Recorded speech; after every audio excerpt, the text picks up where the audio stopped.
The needle went through her thumb before it went through the fabric. Abigail Mercer did not cry out. She had learned that pain announced too loudly only invited more of it. She pressed her thumb to her lips, tasted copper, and kept sewing because tomorrow she would stand before a stranger and beg him not to turn her away. If you're just joining me, welcome. Please tap subscribe and follow this channel so you don't miss a moment of Abigail's story. And drop a comment telling me what city you're watching from tonight. I read every one, and I want to know how far this story has traveled. The stagecoach rattled to a stop in front of the Decker gate a little after noon, and the dust it kicked up hung in the air like it didn't want to settle either. Abigail climbed down without help because there was no help offered, and stood for a moment just breathing in air that smelled like scorched grass and dry wood. She was not a small woman. Her body was wide through the hips and heavy in the arms, soft in places the world liked to comment on, and strong in places the world liked to forget. She had heard every name for it, heard them whispered behind church pews, heard them muttered by men who thought fat women should be grateful for any glance at all. She had stopped flinching from the words a long time ago. She had not stopped hearing them. In her hand, she carried a small case with 3 sewing needles, a spool of black thread, and $11 folded into a handkerchief.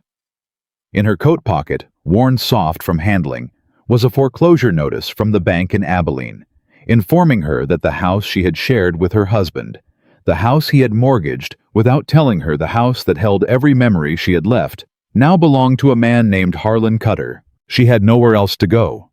She had answered an advertisement in a Kansas paper housekeeper wanted. Ranch work. Room and board. No pay disclosed until trial period complete. Decker Ranch, Western Territory. The man waiting at the gate did not step forward to greet her. He stood with his arms crossed, hat low over eyes that studied her the way a buyer studies a horse he suspects has gone lame. He was tall, sun-hardened, a man built by labor rather than leisure, and there was nothing warm in the way he looked at her. "You're the one who answered the notice," he said. It wasn't a question. "Abigail Mercer," she said, and held out her hand. He did not take it. "Caleb Decker," he said. "This is my land." She let her hand fall back to her side, slow, so it wouldn't look like retreat. He looked past her shoulder at the empty road, as though expecting someone else to step down from the coach, a husband perhaps, or a father, someone who might have sent her here properly with a letter of introduction with credentials. "Where's your people?" he asked. "Buried," she said. "All of them." Something flickered in his face, not softness. Recognition maybe of a fact he understood too well himself. "You know anything about ranch work? I know how to fix what's broken," she said. He almost laughed. It came out as a short breath through his nose, not unkind exactly, but close enough to it that her spine straightened. "Can you sew?" he asked, and there was something sharp in it, something testing. "Can you cook, keep books, manage a house that's 3 men deep in debt and 1 bad season from losing everything? Or are you going to slow me down?" She looked past him at the ranch behind the gate. The fence line sagged in 3 places she could count from where she stood. The porch steps had a board missing the gap, black and gaping like a pulled tooth. The barn door hung crooked on one hinge. Everything about the place spoke of a man trying to hold together something that was slipping through his fingers faster than he could grip it. "I can fix what's breaking," she said again, quieter this time. And she meant the house, and she meant something else too. Something she didn't say out loud, because 6 months ago she had been a woman who had a husband and a home and a future, and now she was a woman standing at a stranger's gate with $11 and a torn hem. And if she said the truth of what she meant, she wasn't sure she could keep her voice steady. Caleb studied her a long moment. She did not look away. She had learned that too, in the burying and the packing and the leaving, that looking away was how people decided you had already lost. 30 days, he said finally. "You don't earn your keep in 30 days. You're on the next coach out. I don't carry dead weight on this land, not out of cruelty, out of arithmetic." "Understood," she said. He turned and walked toward the house without waiting to see if she'd follow. Which told her something too, that he expected obedience more than he expected companionship, that he had built walls around himself the way a man builds walls around a well gone dry to keep anyone from falling in and finding out there was nothing left at the bottom. She followed him anyway. She had nowhere else to go, and stubbornness had gotten her further than kindness ever had. The house was worse inside than the fences suggested outside. Dust sat thick on every surface. A ledger book lay open on the kitchen table, its pages scrawled with numbers that didn't add up. Even at a glance, she could see 3 separate arithmetic errors just standing in the doorway, small mistakes compounding into a much larger one. The stove had a crack running along its side. The curtains, what remained of them, hung in shreds that let in more light than they blocked. "Room's through there," Caleb said, jerking his chin toward a narrow door off the kitchen. "Used to be for hired help. Ain't much." "It's more than I have now," she said. And that silenced him for a moment because he heard the truth in it and didn't know what to do with truth that plain. That first night, she did not sleep. She lay on a straw mattress in a room the size of a pantry and listened to the house breathe every creak of the wood, every settle of the foundation. And beneath it all, faintly the sound of a man pacing in another room, back and forth, like a man trying to walk his way out of a debt he couldn't outrun. At dawn, she rose before he did and went looking for the source of the largest crack in the porch board, because she had learned from her husband, who had been a carpenter before the fever took him, that rot spreads from wherever water sits longest. She found it at the porch's northeast corner, where the roof gutter had broken years ago, and rain had been pooling and seeping into the wood ever since. She found a hammer and a handful of nails in the barn, found 2 boards that weren't yet beyond saving, and by the time Caleb Decker came out onto his porch with his coffee, she was on her knees, prying up the rotted plank with her bare hands. He stopped in the doorway and stared. "What in God's name are you doing?" "Fixing what's breaking," she said without looking up. "That's not sewing." "No," she agreed. "It's carpentry. I know some. My husband taught me." He set his coffee down on the rail slow, like a man deciding whether to be angry or something else he didn't have a name for yet. "You could have asked. You'd have said no." "I might have," he admitted, and there was the faintest thing in his voice, not quite amusement, but its distant cousin. She pulled the rotted board free and set it aside, and underneath, exactly as she'd guessed, was a soft, blackened patch of joist that would need replacing before the whole corner gave way under someone's weight. "This whole corner's going to fall through," she said. "Maybe not this month, but soon. And whoever's standing on it when it does is going to break something worse than a board." Caleb crouched down beside her close enough that she could smell the coffee on his breath and the leather of his gloves, and looked at the damage, like he was seeing his own house for the first time in years. "I've been meaning to get to that," he said. "For how long?" He didn't answer, and the silence told her everything that he had been meaning to get to. A great many things for a great many months that the ranch had been sliding out from under him, one broken board and one bad number at a time, and that he had been too proud, or too tired, or too alone to ask for help fixing any of it. "I'll need more lumber," she said. "And I looked at your ledger. Your interest calculation on the note from the cattleman's bank is wrong. Not by a little. By enough that in a year it'll cost you $80 you don't owe." His head turned sharp toward her. "You read my books. They were open on the table. I wasn't hunting through drawers." "That's not your business. It's the business of a woman who's going to be living under this roof and eating whatever this ranch can afford to feed her," she said, and she said it steady without apology, because she had decided somewhere between Abilene and this porch that she was done being a woman who apologized for seeing clearly. "You can be angry at me for looking, or you can let me help you fix it. But you can't have both the anger and the ignorance, Mr. Decker. Not for much longer. Not with a note that size." He stood up so fast, his knee cracked against the porch rail, and for a moment she thought she'd pushed too far. Thought he was going to send her back down that road with her $11 and her torn hem, and nothing gained for the trying. Instead, he said low, "Show me." They sat at the kitchen table while the coffee went cold, and she walked him through the numbers with a pencil stub and the back of an old feed receipt, showing him where the bank's clerk or someone claiming to work for the bank had compounded the interest incorrectly. Quietly, month over month, in a way that would have taken years to notice if nobody was looking closely, and by then, it would have been too late to argue. "Who wrote up this note?" she asked. "This isn't standard bank paper." Caleb's jaw tightened. "Man named Cutter, Harlan Cutter. He financed half the ranches in this valley when the bank in town wouldn't. Everybody said he was generous." Abigail went very still. "Cutter?" she repeated. "You know him." "He owns the house I used to live in," she said quietly. "He foreclosed on my husband's mortgage 2 weeks after the funeral. Papers I never signed. Terms I was never shown until it was already done." The kitchen went silent, except for the tick of a clock that ran 10 minutes slow. "That's not a coincidence," Caleb said finally. "No," she agreed. "I don't believe it is."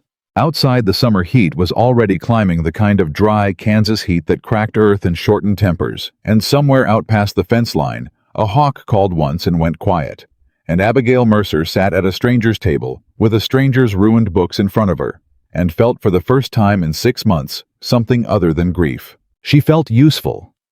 And underneath the useful quiet or something that frightened her more, she felt like she was exactly where she was supposed to be.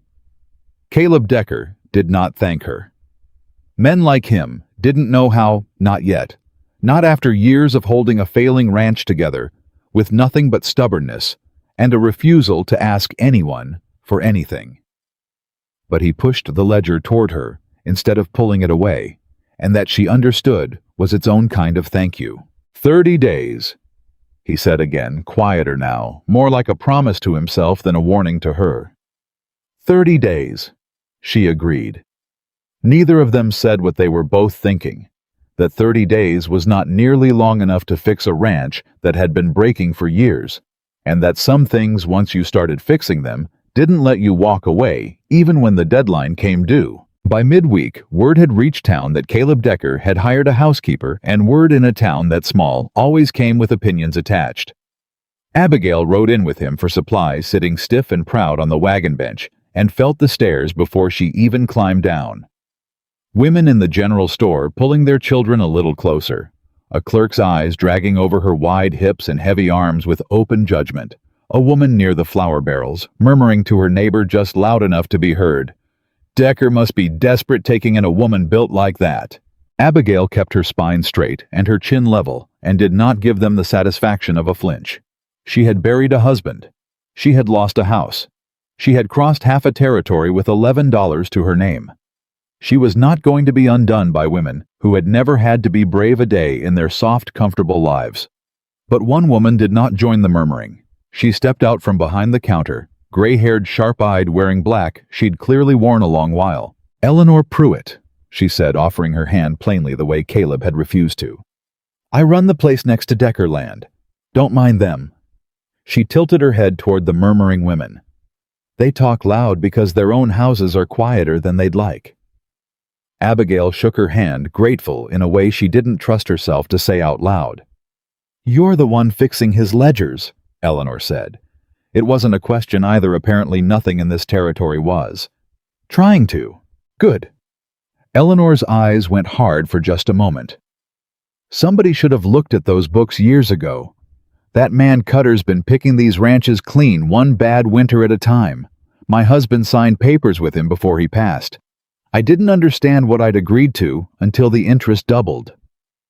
"That's exactly what happened to me," Abigail said quietly. "Before I came here." Eleanor studied her with new interest.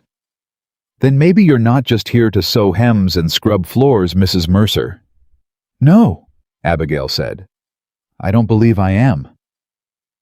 They rode back to the ranch as the sun dropped low and orange over the fence line, and Caleb was quiet the whole way, jaw working like he was chewing on something he hadn't decided whether to say. Finally, near the gate, he spoke. "They talk about you like that in town. They talk about everyone like that in every town," she said. "I stopped listening a long time ago." "Doesn't mean it doesn't land." She looked at him, surprised he'd noticed, surprised he'd said it out loud. "It lands," she admitted.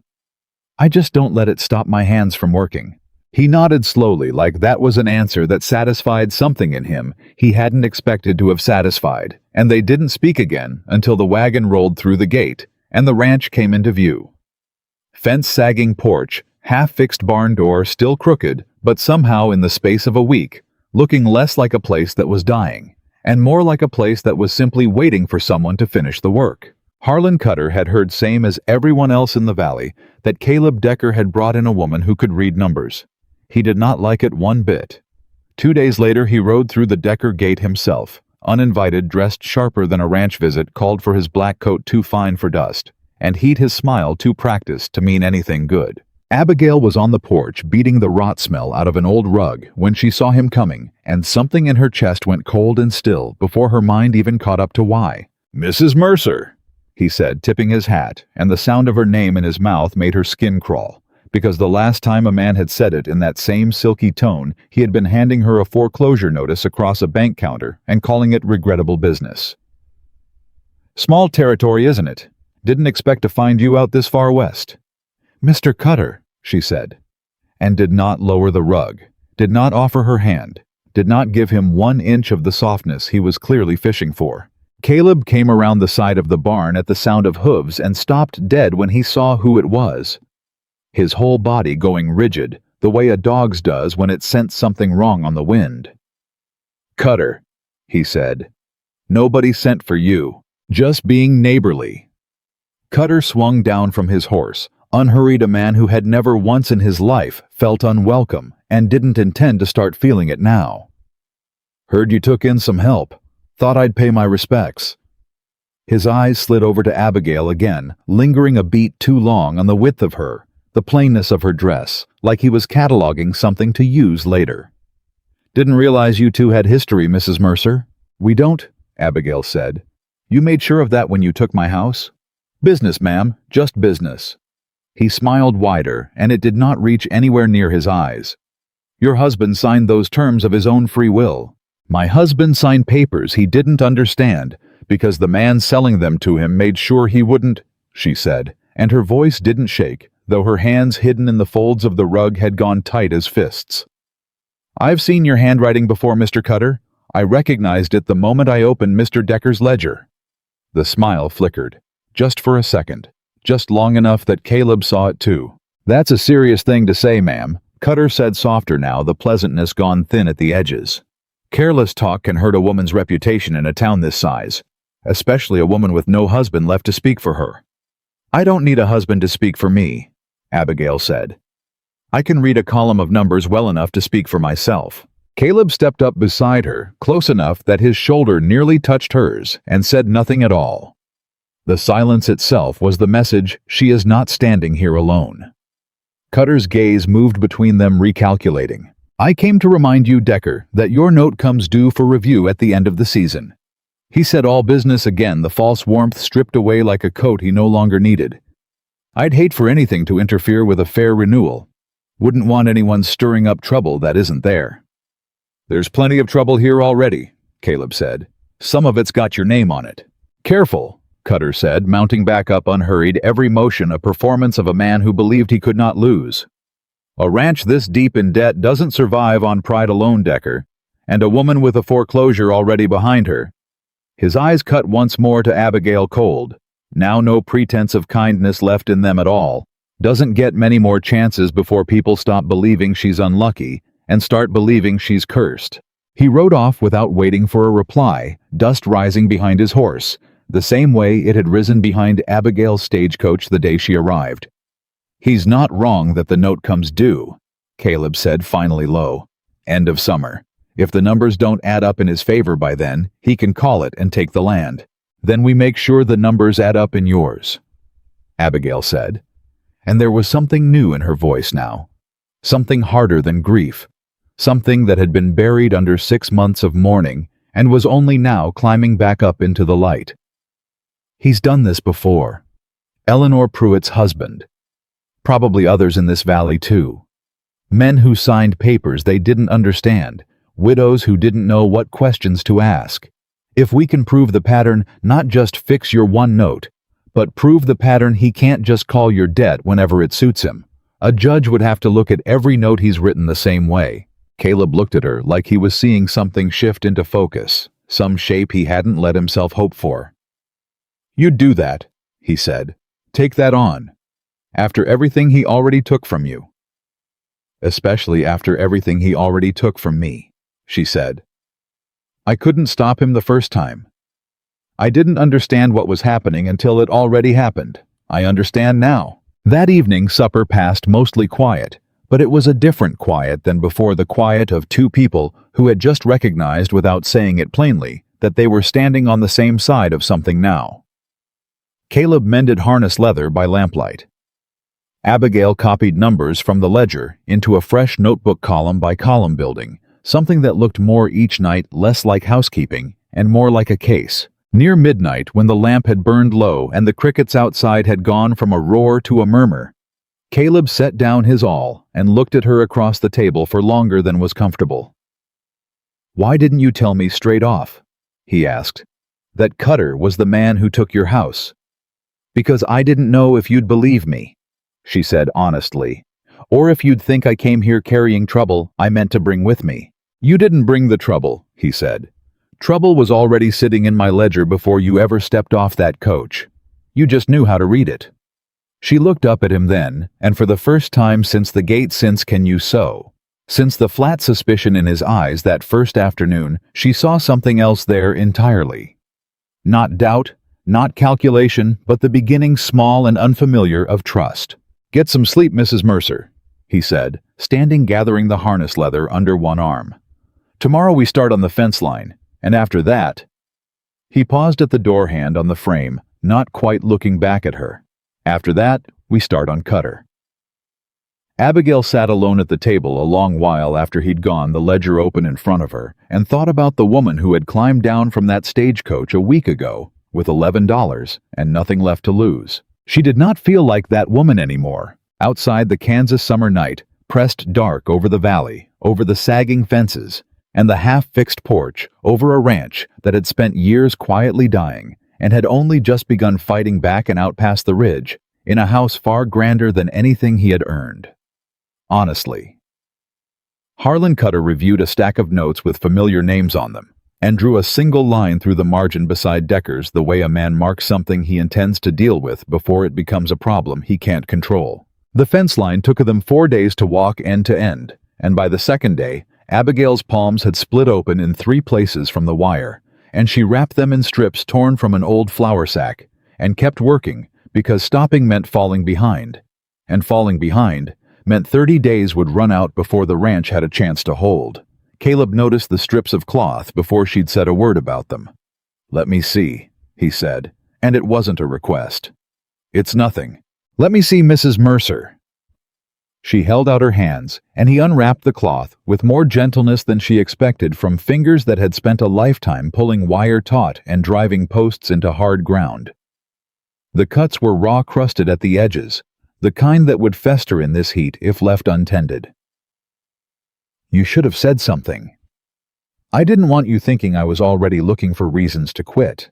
"I wasn't looking for reasons to send you off," he said low, not quite meeting her eyes as he said it, and something in the admission cost him more than the words themselves let on. "Wrap them proper this time. There's salve in the kitchen behind the flour tin." He did not offer to fetch it for her, and she did not ask him to, but the fact that he'd told her where it was, that he'd noticed, that he'd thought of it at all, sat warm in her chest the rest of that afternoon, warmer than the sun that beat down without mercy on both their necks. By the 5th day, the fence was mended in every place she could reach, and Caleb stood at the gate looking down the line of tight new wire like a man looking at proof that something in his life could still be fixed. "Ledger's next," Abigail said. "Ledger's been next for a week." "Ledger's been broken for longer than a week. It can wait 1 more day." He almost smiled. She was starting to learn the shape of it before it fully arrived. A small tightening at the corner of his mouth, gone almost before she could be sure she'd seen it. That evening, working by lamplight at the kitchen table, she found the second forged entry. It was smaller than the first, easy to miss, if she hadn't already been looking hard at every line Cutter's hand had touched a payment recorded as received in March that Caleb swore flat and certain he had never made. "I paid in April," he said. "I remember because I sold 2 head of cattle to cover it, and the buyer haggled me down, and I was sick about it for a week." "The ledger says March, and it says you paid $10 more than what you're telling me." "Then the ledger's lying." "The ledger doesn't lie," Abigail said. "People do. Ledgers just carry what people put in them." She turned the page toward him, tapped the entry with one split healing finger. "This is the same hand as the interest miscalculation. Cutter wrote this line himself. He's not just charging you wrong interest, Caleb. He's inventing payments you never made, so that when you try to prove what you actually paid his numbers and your memory won't match, and a judge is going to trust paper over a rancher's word every time." Caleb sat back hard enough that his chair creaked. "That's fraud," he said. "Plain fraud. It's fraud if we can prove it's a pattern. One mistake a judge calls an accident. A dozen mistakes across a dozen ranches, all bending the same direction, all favoring the same man, that's not accident. That's a system. How do we prove a dozen? We ask a dozen people," she said, starting with Eleanor Pruitt. They rode to the Pruitt place the next morning, and Eleanor met them at her own gate with flour still on her hands from morning bread, and when Abigail explained what she'd found. The forged March payment, the miscalculated interest, the handwriting she now recognized on sight. Eleanor went pale, and then just as fast went hard. "I have my husband's old note somewhere," she said. "I never threw it out, couldn't bring myself to. Come inside." They found it in a tin box beneath her bed, yellowed and creased from years of folding and unfolding, and Abigail spread it flat on the kitchen table and read it line by line, while Eleanor stood with her arms crossed tight over her chest, like she was holding herself together by force. There it was, the same compounding error. The same careful, deliberate miscalculation, dressed up in language complicated enough that a grieving widow wouldn't think to question it. 2 ranches, Caleb said quietly. Same hand, same trick. "There'll be more," Abigail said. "Eleanor, who else in this valley took a note from Cutter in the last 5 years?" Eleanor's jaw worked. "The Whitfields. The Ashford place before they sold up and left. Old man Torres before he passed." She stopped and something crossed her face that looked almost like guilt. "I should have said something years ago. I thought it was my own foolishness. I thought I'd misunderstood the terms because I wasn't smart enough to follow them." "You weren't foolish," Abigail said, and she said it with a force that surprised even her because she was saying it to Eleanor, and she was saying it to herself, to the woman who had signed papers of her own, once trusting a man's smile more than she'd trusted her own instincts. "He built these notes to be misunderstood. That's not weakness in the people who signed them. That's the whole design." Eleanor's eyes went wet and she turned away quick to hide it, busying her hands with the flour tin, and Caleb looked at Abigail across the kitchen with something in his face that hadn't been there at the gate a week ago. Something that looked, if she let herself believe it, almost like awe. They rode home with Eleanor's note wrapped carefully in cloth, tucked beside Caleb's own papers, and the beginnings of a case that was no longer just one man's bad debt, but a pattern with a name attached to it. The heat that summer had teeth in it. By the second week of July, the well behind the barn had dropped low enough that Caleb rationed water for the stock, and the grass in the far pasture had gone the color of old paper, and every rancher in the valley watched the sky for clouds that refused to come. "Drought's coming," Caleb said one evening, standing at the fence, looking out over ground that cracked like old leather under his boots. "Bad one from the look of it. Cutter knows it too. A dry summer means more ranchers falling behind on their notes, more land he can call due." "Then we move faster," Abigail said. "Faster isn't always possible with drought, Mrs. Mercer. Cattle don't care how fast a woman can copy numbers into a ledger." "No," she agreed. "But a judge doesn't care how much rain fell either. He cares whether the paper in front of him tells the truth. That part at least is something I can control." He looked at her a long moment, dust settling on his boots, sun dropping low and red behind him, and said quiet, "You talk about control like it's a thing a person can hold on to." "It's the only thing I have left to hold on to," she said. "I lost my husband. I lost my house. I'm not going to lose the one thing I'm good at, too." Something shifted in his face. Not pity she was relieved to see, because she couldn't have stomached pity from him, but understanding plain and unadorned, the kind that comes from a man who has lost enough of his own to recognize the shape of someone else's loss without needing it. Explained further. That was the night the barn caught fire. It started small. A lantern knocked maybe, or a spark from a chimney flew. Nobody had checked in months, and by the time Abigail smelled smoke through her narrow window, the whole northeast corner of the barn was already lit orange against the dark. She didn't stop to think. She was up and running before her mind had fully caught the danger screaming Caleb's name into the house, and he came out of his room, half-dressed, boots in hand, and together they ran for the well with buckets that felt absurdly small against a fire that was already climbing toward the hayloft. "The horses!" Caleb shouted, and Abigail didn't wait to be told. Twice she ran straight into the smoke, coughing eyes streaming, and found the latch on the first stall, by feel alone, and the horse bolted past her into the night, and she found the second latch and the third, moving fast, moving on instinct, not stopping to be afraid until every animal was clear, and only then did her knees nearly buckle from the smoke she'd swallowed. Caleb hauled her out by the arm, just as a support beam cracked and came down where she'd been standing seconds before. "Are you hurt?" he said, and it wasn't really a question. It was closer to a demand. His hands gripping her shoulders hard enough to bruise his eyes, moving over her face and her arms, like he was cataloging every possible injury before she'd even had a chance to answer. "I'm fine," she managed, coughing. "The horses are out. That's what matters." "You could have died in there." "I didn't." "That's not the same thing as you being careful," he said, and his voice cracked on the last word in a way that surprised them both.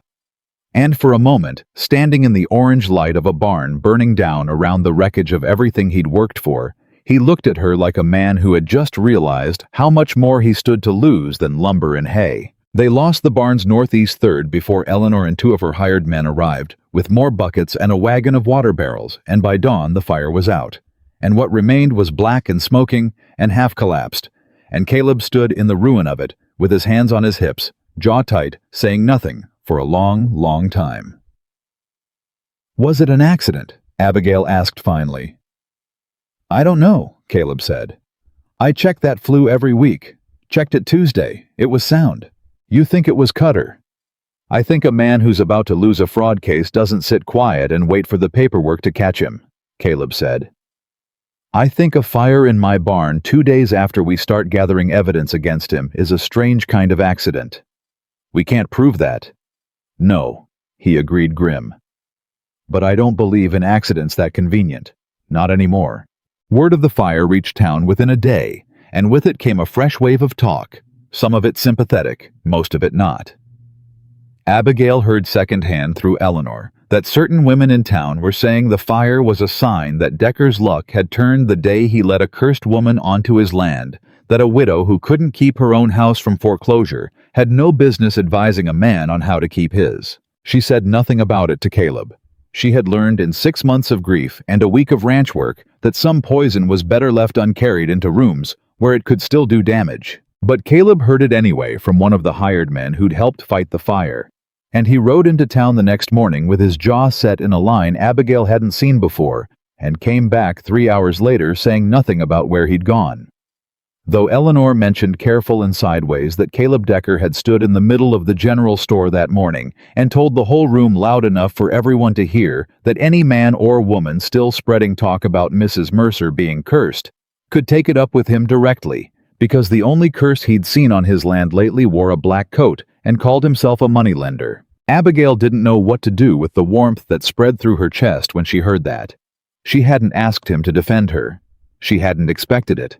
And some old tired part of her, the part that had learned the hard way that men's kindness usually came with strings, wanted to be suspicious of it. But she looked at him that evening, mending a bridle strap by lamplight, same as every other night, quiet and steady, and entirely unbothered with himself for having done it, and she understood that this was simply who he was, underneath the walls, a man who fixed what needed fixing. Whether it was a fence, a ledger, or a woman's name dragged through mud she hadn't earned. "You didn't have to do that," she said. "Do what?" "Tell the whole town off on my account." "I didn't tell the whole town off," he said. "I told them the truth. There's a difference." "Eleanor said you were fairly loud about it." "Eleanor exaggerates." "Eleanor," Abigail said, "does not exaggerate.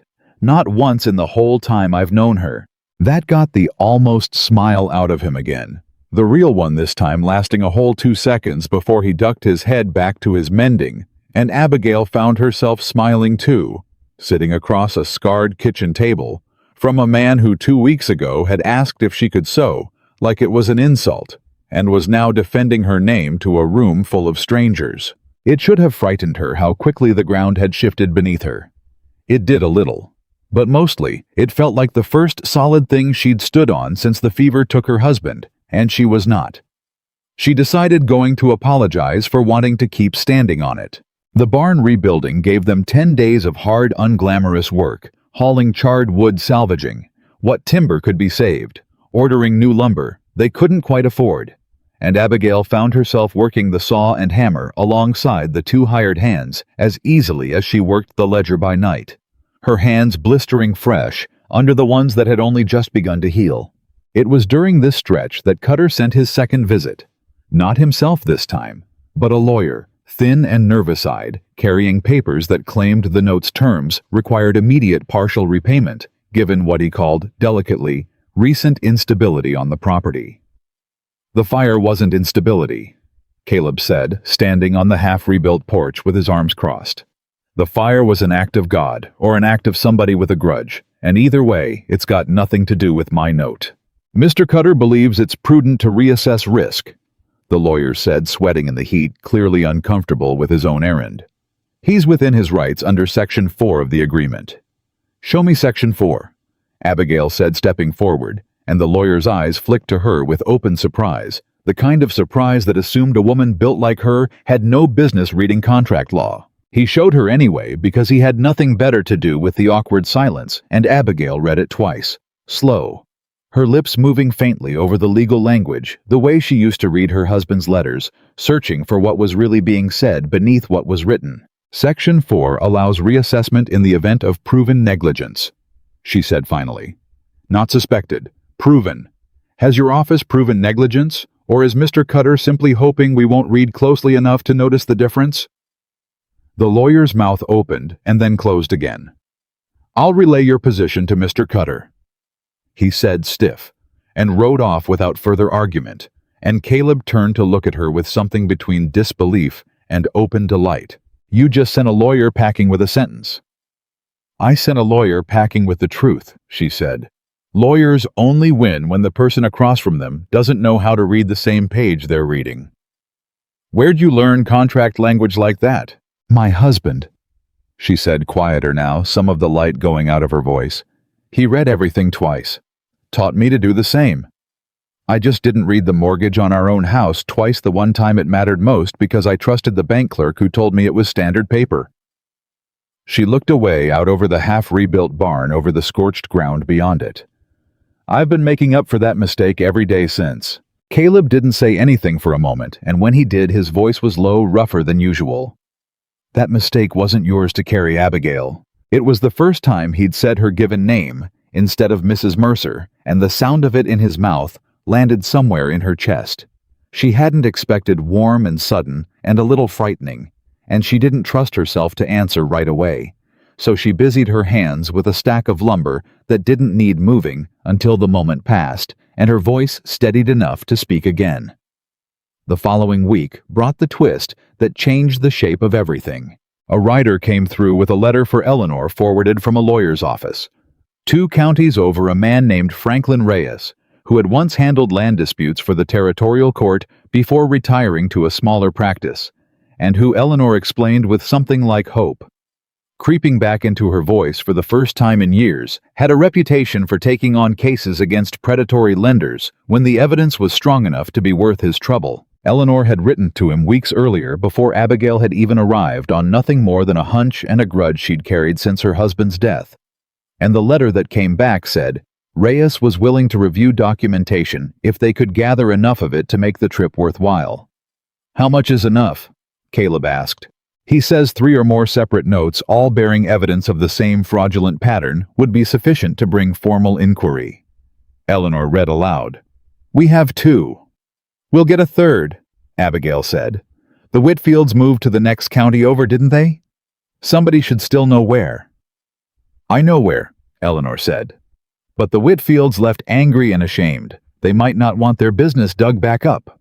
Then we ask gently, Abigail said, and we tell them the truth that speaking up now might be the only way anybody gets their land back or their money back, or at least their name cleared of the shame that was never theirs to carry in the first place.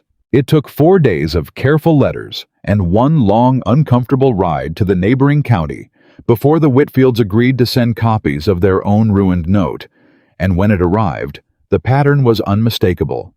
The same compounding error, the same invented payments, the same careful legal language built to confuse rather than clarify.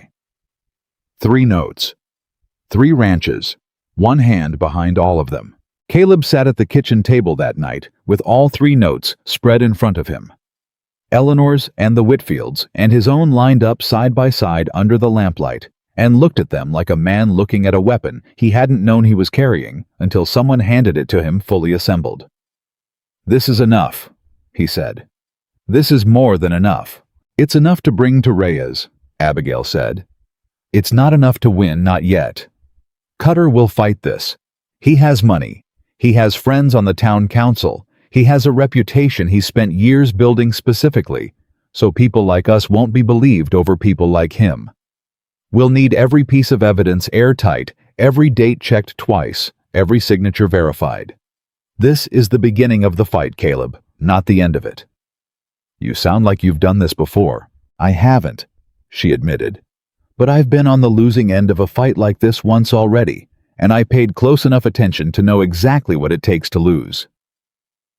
He looked at her for a long moment, something working behind his eyes that she couldn't quite name, and then he reached across the table, not for the notes, but for her hand, the one still faintly scarred from the fence wire, and held it briefly warm and rough and steady. We're not going to lose this one, he said. She didn't pull her hand away. She should have some old cautious part of her whispered, should have remembered that trusting a man's steady hand had cost her everything once before.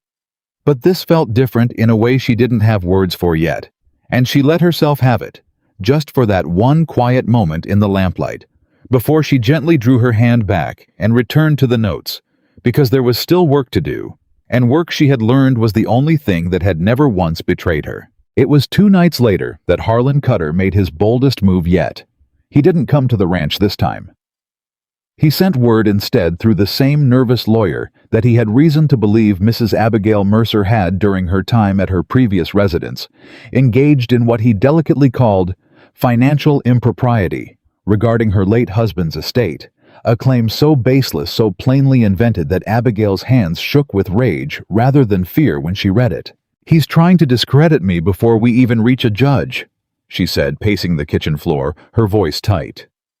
If he can make people believe I'm not trustworthy, then anything I testify to about his notes becomes suspect too. It's a lie, Caleb said. Anyone who's spent 5 minutes around you would know it's a lie. It doesn't matter if it's a lie. It only matters if enough people repeat it before the truth catches up. That's exactly how he operates. He builds doubt faster than anyone can dismantle it. Then we get ahead of it, Caleb said. We ride to Reyes ourselves, tonight if we have to, before Cutter's lie has time to spread any further than that lawyer's mouth. They rode through this dark that night, notes bundled carefully against the jostling of the horses, Eleanor riding alongside them with a lantern held high, and somewhere in the 3rd hour of riding, exhausted, dust-covered, running on nothing but stubbornness and the fear of what would happen if they arrived too late. Abigail's horse stumbled on loose rock, and she nearly went down hard before Caleb's hand shot out and caught her arm, steadying her, holding on a beat longer than the moment strictly required. "Careful," he said low, and there was something in his voice that wasn't just about the rock in the road. "I'm always careful," she said, breathless, and he almost laughed, the real kind again, brief and warm in the dark. They reached Reyes's office by first light, exhausted and travel-worn. And the lawyer, older than Eleanor's letter, had suggested gray at the temples, sharp-eyed in a way that reminded Abigail uncomfortably of Cutter himself.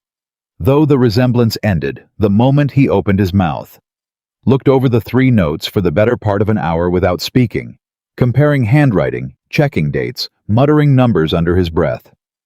Finally he looked up. "This is a pattern," he said. "A deliberate one. I've seen men run schemes like this before, though rarely this careful and rarely against this many victims at once." He looked at Abigail directly. "You compiled this." "I did." "You have a talent for numbers, Mrs. Mercer." "I had a teacher," she said, "who taught me that numbers don't lie even when the men writing them do." Reyes almost smiled at that, the first real warmth he'd shown all morning.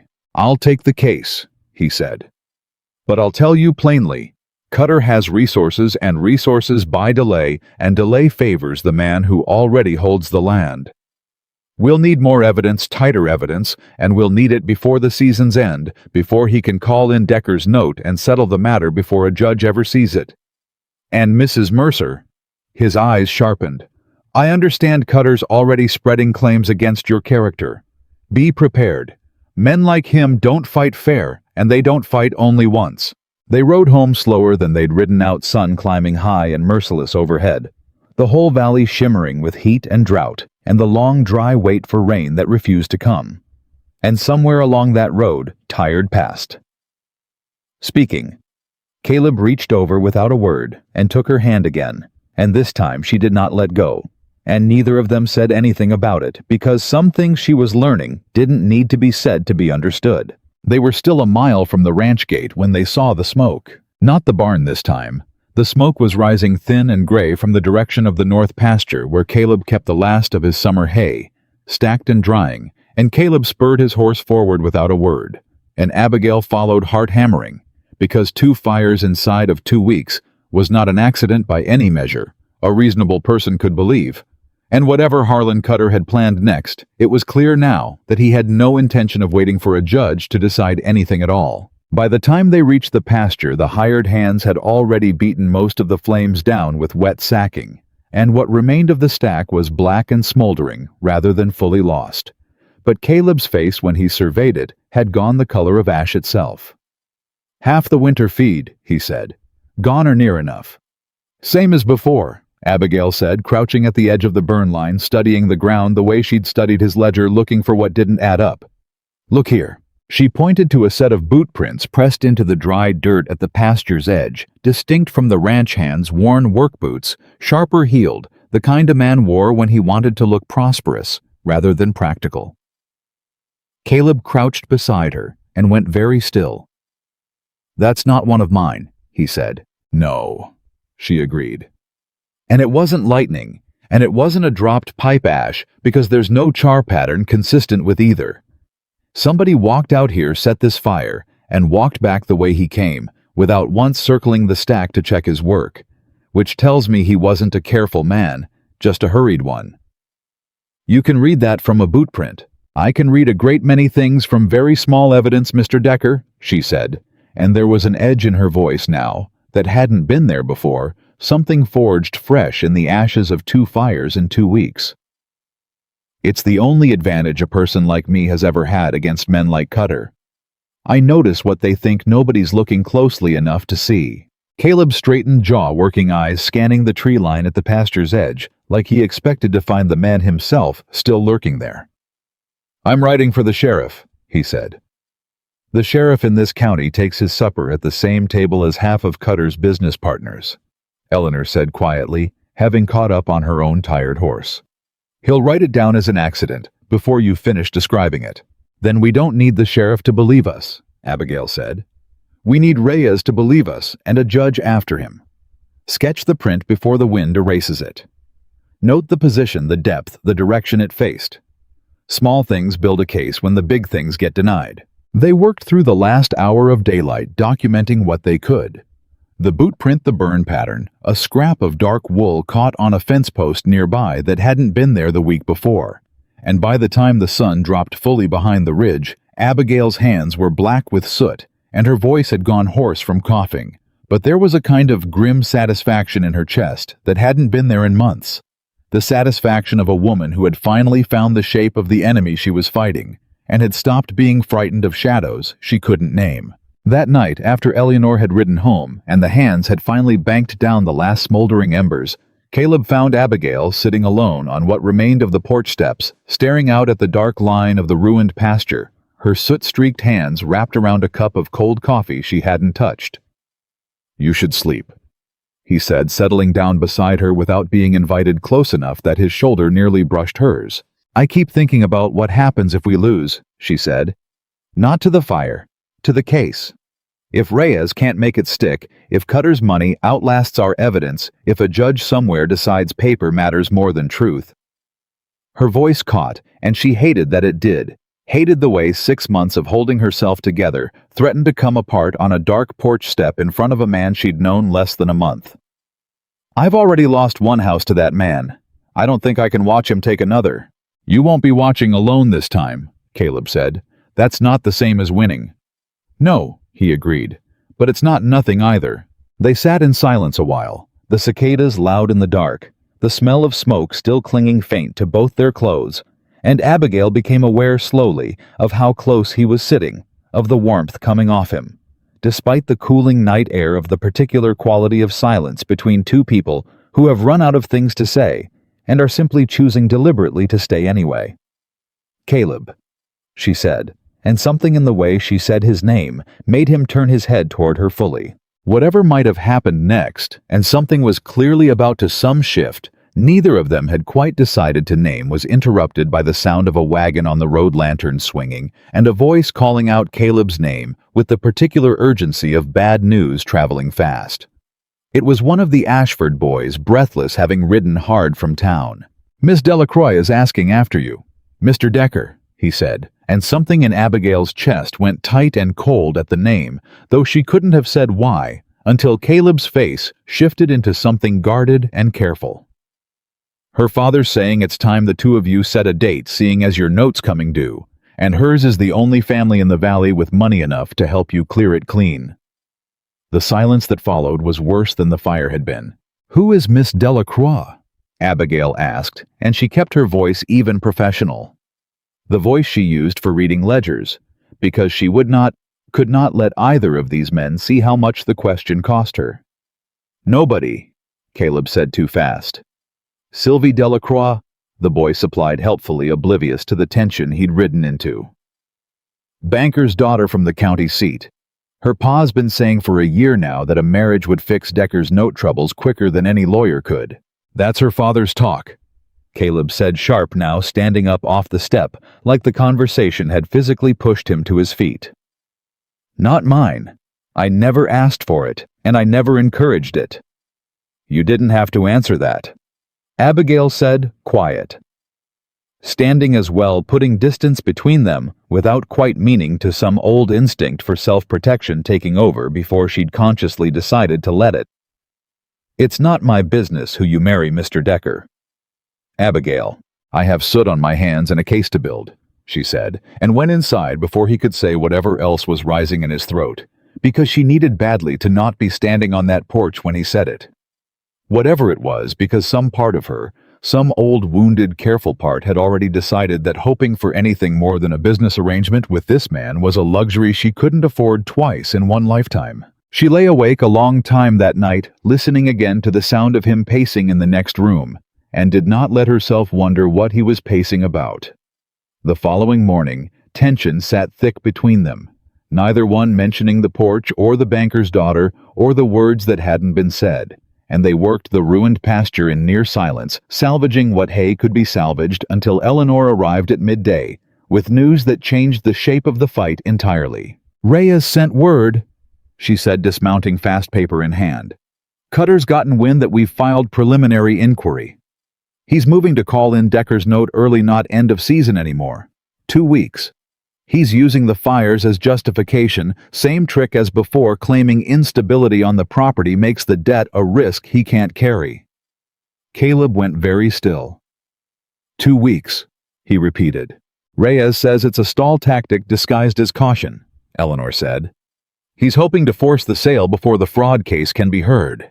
If he gets the land before the judge hears the evidence, the case becomes about a man who no longer owns anything worth fighting for. Abigail felt something cold and clear settle into place behind her ribs.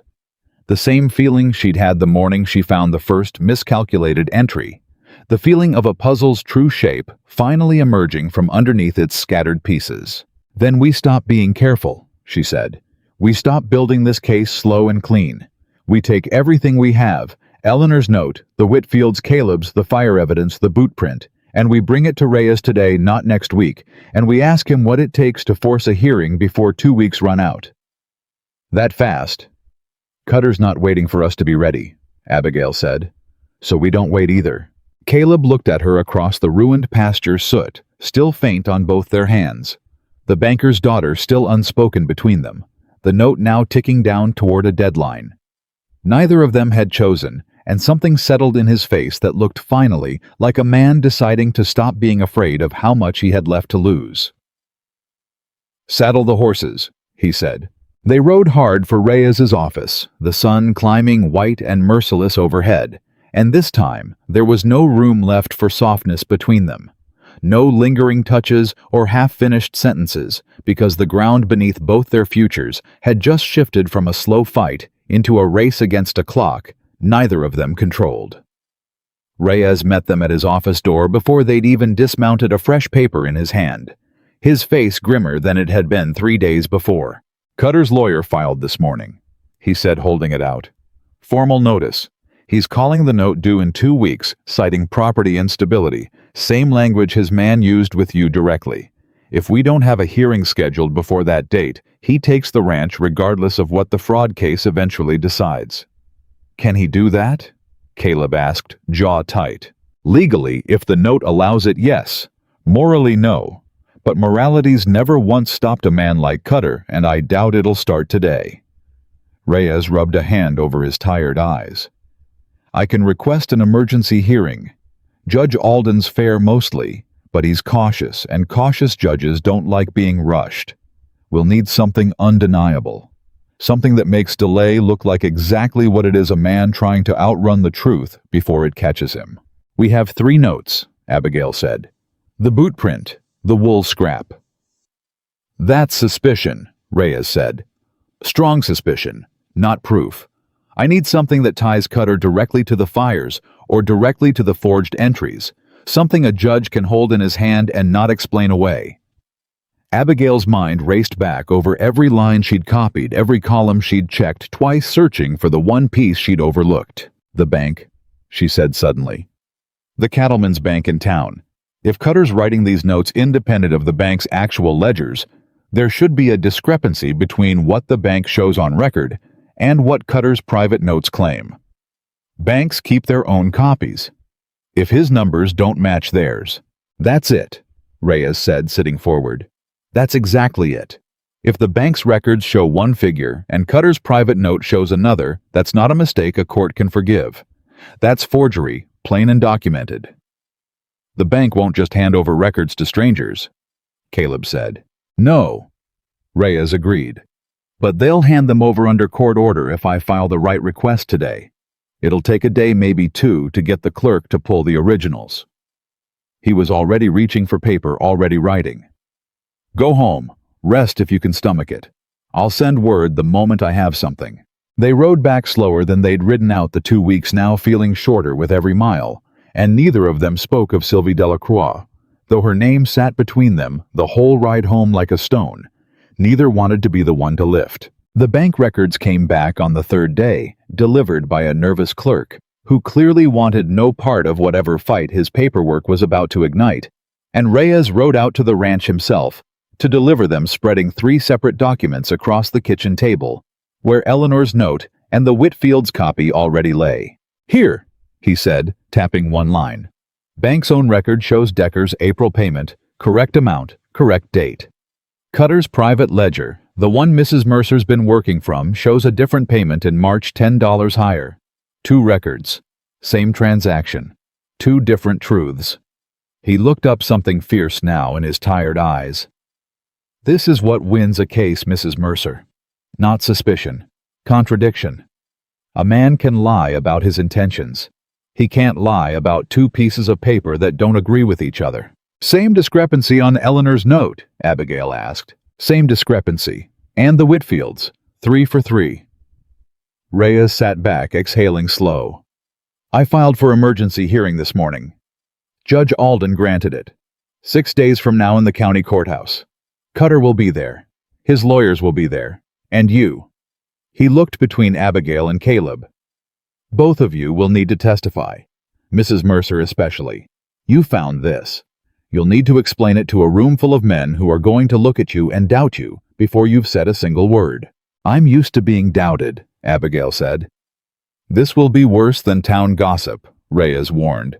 Cutter's lawyer will attack your character directly. The false claims about your husband's estate, he'll bring them into that courtroom and use them to make the judge question everything else you say.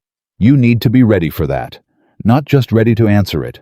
Ready to have it thrown at you in front of every rancher in this valley. Abigail felt her stomach turn cold, but she kept her spine straight. The way she had at the gate the first day, the way she had in the general store, under the weight of whispered judgment. Let him throw it, she said. I've survived worse than a lawyer's insults. I buried my husband and rebuilt a stranger's ranch with these hands. I can survive a courtroom. Caleb looked at her with something that wasn't quite pride and wasn't quite fear, but sat somewhere heavy in between the look of a man who had started to understand exactly what it might cost the woman beside him to stand up and fight in public for a wrong that belonged in part to both of them. The 6 days that followed passed in a blur of preparation, and on the second of those days, the fight nearly ended before it ever reached the courthouse. Eleanor rode out at dawn, pale and shaking before Abigail had even finished her coffee. The Whitfields are pulling back, she said, breathless from the ride. I got a letter this morning. They're saying they won't send anyone to testify, won't even let their written statement be read aloud. Somebody visited them 2 nights ago. They wouldn't say who, but I don't need 3 guesses. Cutter, Caleb said flat. They have children, Eleanor said. A new baby not 4 months old. Whatever was said to them, it was enough to make a man who'd already lost everything to Cutter once decide silence was safer than justice. Abigail felt something cold settle in her chest, the same fear that had lived there since her husband's funeral. The fear that money and threat would always outlast truth, that a man like Cutter could simply keep applying pressure until every voice against him went quiet one by one. Without the Whitfield's statement, she said slowly, Reyes only has 2 notes, mine and Eleanor's. Is that enough? I don't know, Eleanor admitted. But I know Reyes said 3 would be sufficient. I don't know what 2 does to our chances. They rode to Reyes's office within the hour, and the lawyer took the news with a grim, unsurprised nod, like a man who had watched this exact maneuver played out too many times before to be shocked by it now. It weakens the pattern argument, he said honestly. 2 notes can be argued as coincidence, however unlikely. 3 makes coincidence impossible to claim with a straight face. I won't lie to you, this hurts us. Can we get the Whitfield's original note itself, even without their testimony? Abigail asked. The document exists. It doesn't need to speak. It only needs to be read. Reyes considered this slow. A document without a witness to authenticate it is weaker evidence but not worthless, especially alongside the bank's own records, confirming the same discrepancy pattern. If the bank ledger shows the same kind of error on the Whitfield account as it does on yours and Eleanor's, the document can stand somewhat on its own merit even without the family present to speak to it. Then we go back to the bank, Abigail said. We ask for the Whitfield account records, specifically cross-reference them against the copy they already sent us, and we let the numbers testify since the family can't. It took another full day of writing and waiting, and one uncomfortable conversation with a bank manager, reluctant to release further records without additional court authorization. But by the 4th day, Reyes had secured what he needed, a fresh subpoena. Faster this time. The judge apparently willing to move quickly once he understood the pattern of intimidation forming around the case. "This is good," Reyes said, reviewing the fresh documents late that night by lamplight. Abigail and Caleb both hovering over his shoulder in the cramped little office. This might be better than a nervous family testifying under pressure anyway. Numbers don't get frightened. Numbers don't change their story 2 nights before a hearing. "Small mercy," Caleb muttered. "In this line of work," Reyes said, "you learn to take the mercies you're given and stop asking why they're always so small." Caleb looked at her with something that wasn't quite pride and wasn't quite fear, but sat somewhere heavy in between the look of a man who had started to understand exactly what it might cost the woman beside him to stand up and fight in public for a wrong that belonged in part to both of them. It was on the 5th of those 6 days that Harlan Cutter made his last attempt to end the fight before it ever reached the courthouse. He came alone this time. No lawyer, no false pleasantries riding up to the gate at dusk, with a look on his face that had finally shed every pretense of civility. "Mrs. Mercer," he said, dismounting slow. "A word, privately." "Anything you say to her, you say in front of me," Caleb said, stepping between them without hesitation. Cutter's mouth curled not quite a smile. "Fine, have it your way."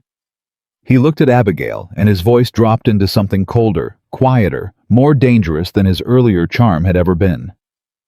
"I know what you found in the bank records. I know what you intend to bring to that courthouse. And I want you to understand something. Before you do, men like Decker have lost land to me before, and they've survived it. Widows like you, though." His eyes narrowed. "A widow with a ruined reputation doesn't survive quite so easily. Nobody hires her. Nobody trusts her near their books. Nobody marries her either if it comes to that. You'd be walking away from this fight into a life with nothing left in it at all.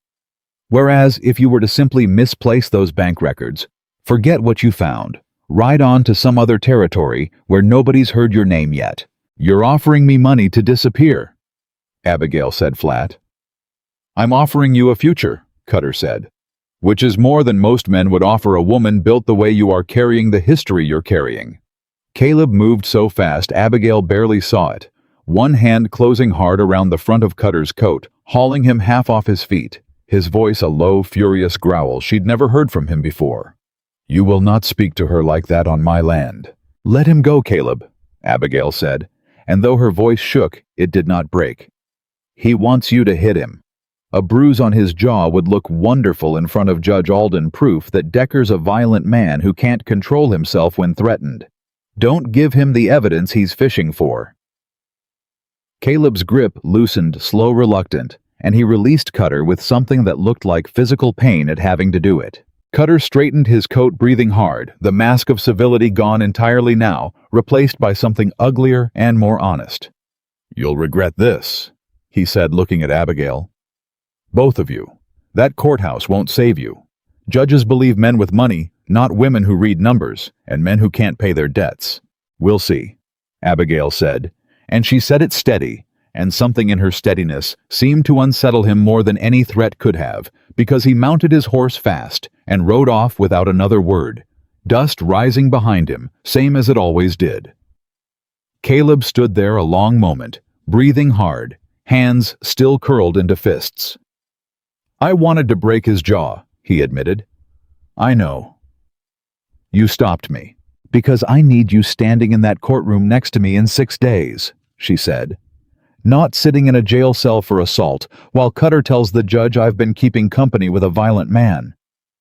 She looked up at him, something fierce and tired and grateful, all tangled together in her face. "Thank you.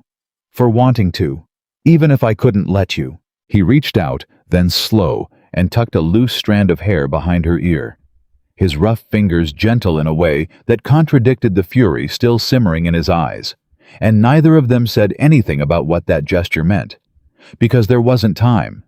Not with 6 days shrinking toward the hearing, and a man like Cutter still circling the edges of everything they were trying to build. The morning of the hearing arrived hot and dry, the whole valley holding its breath for rain that still hadn't come, and Abigail dressed in her one good dress, the same one she'd been mending the night before her stagecoach ride to the Decker gate, the hem now sewn tight and even no longer torn. The courthouse was packed.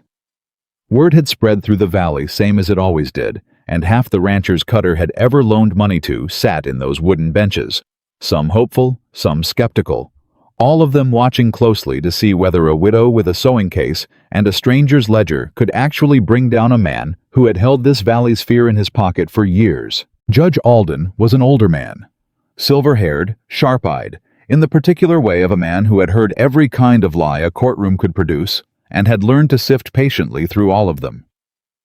"Mr. Reyes," he said, "you may proceed." Reyes laid out the case methodically. The 3 notes.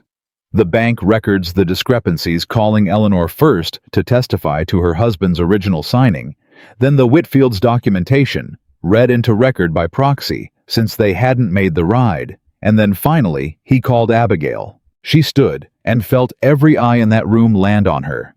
At once, felt the old familiar weight of being looked at and measured, and found by half the room's silent assumption already lacking a plus-size widow in a mended dress standing where powerful men usually stood.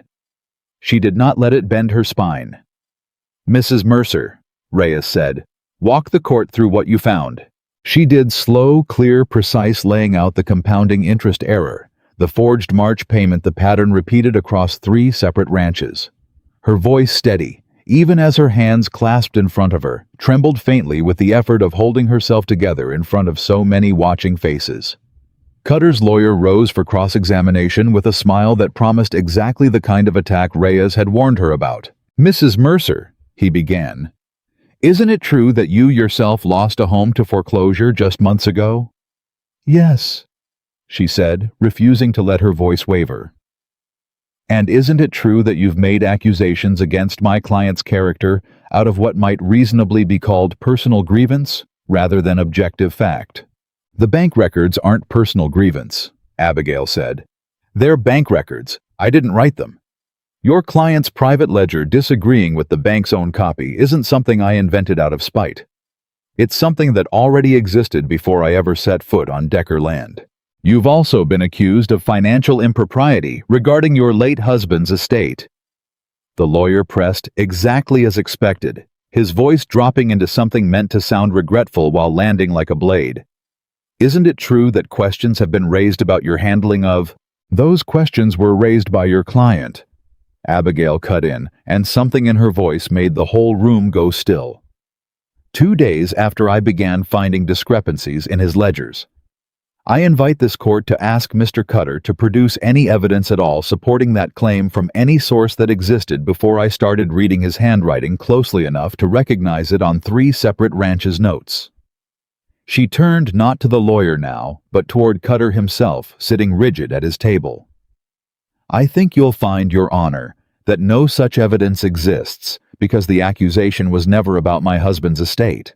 It was about silencing a woman who noticed what she wasn't supposed to notice." A murmur ran through the courtroom, and Judge Alden's gavel came down once sharp, though his eyes, when they settled on Abigail, held something that looked almost like respect.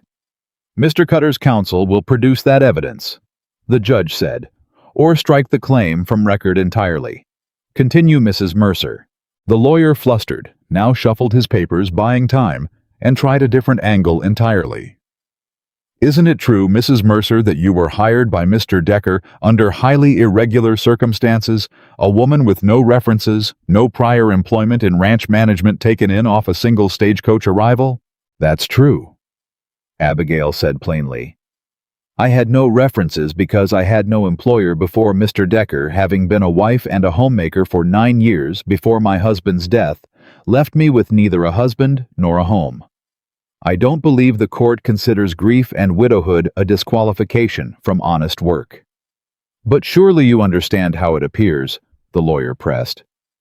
"A stranger taken in given access to a man's private financial records within days of her arrival.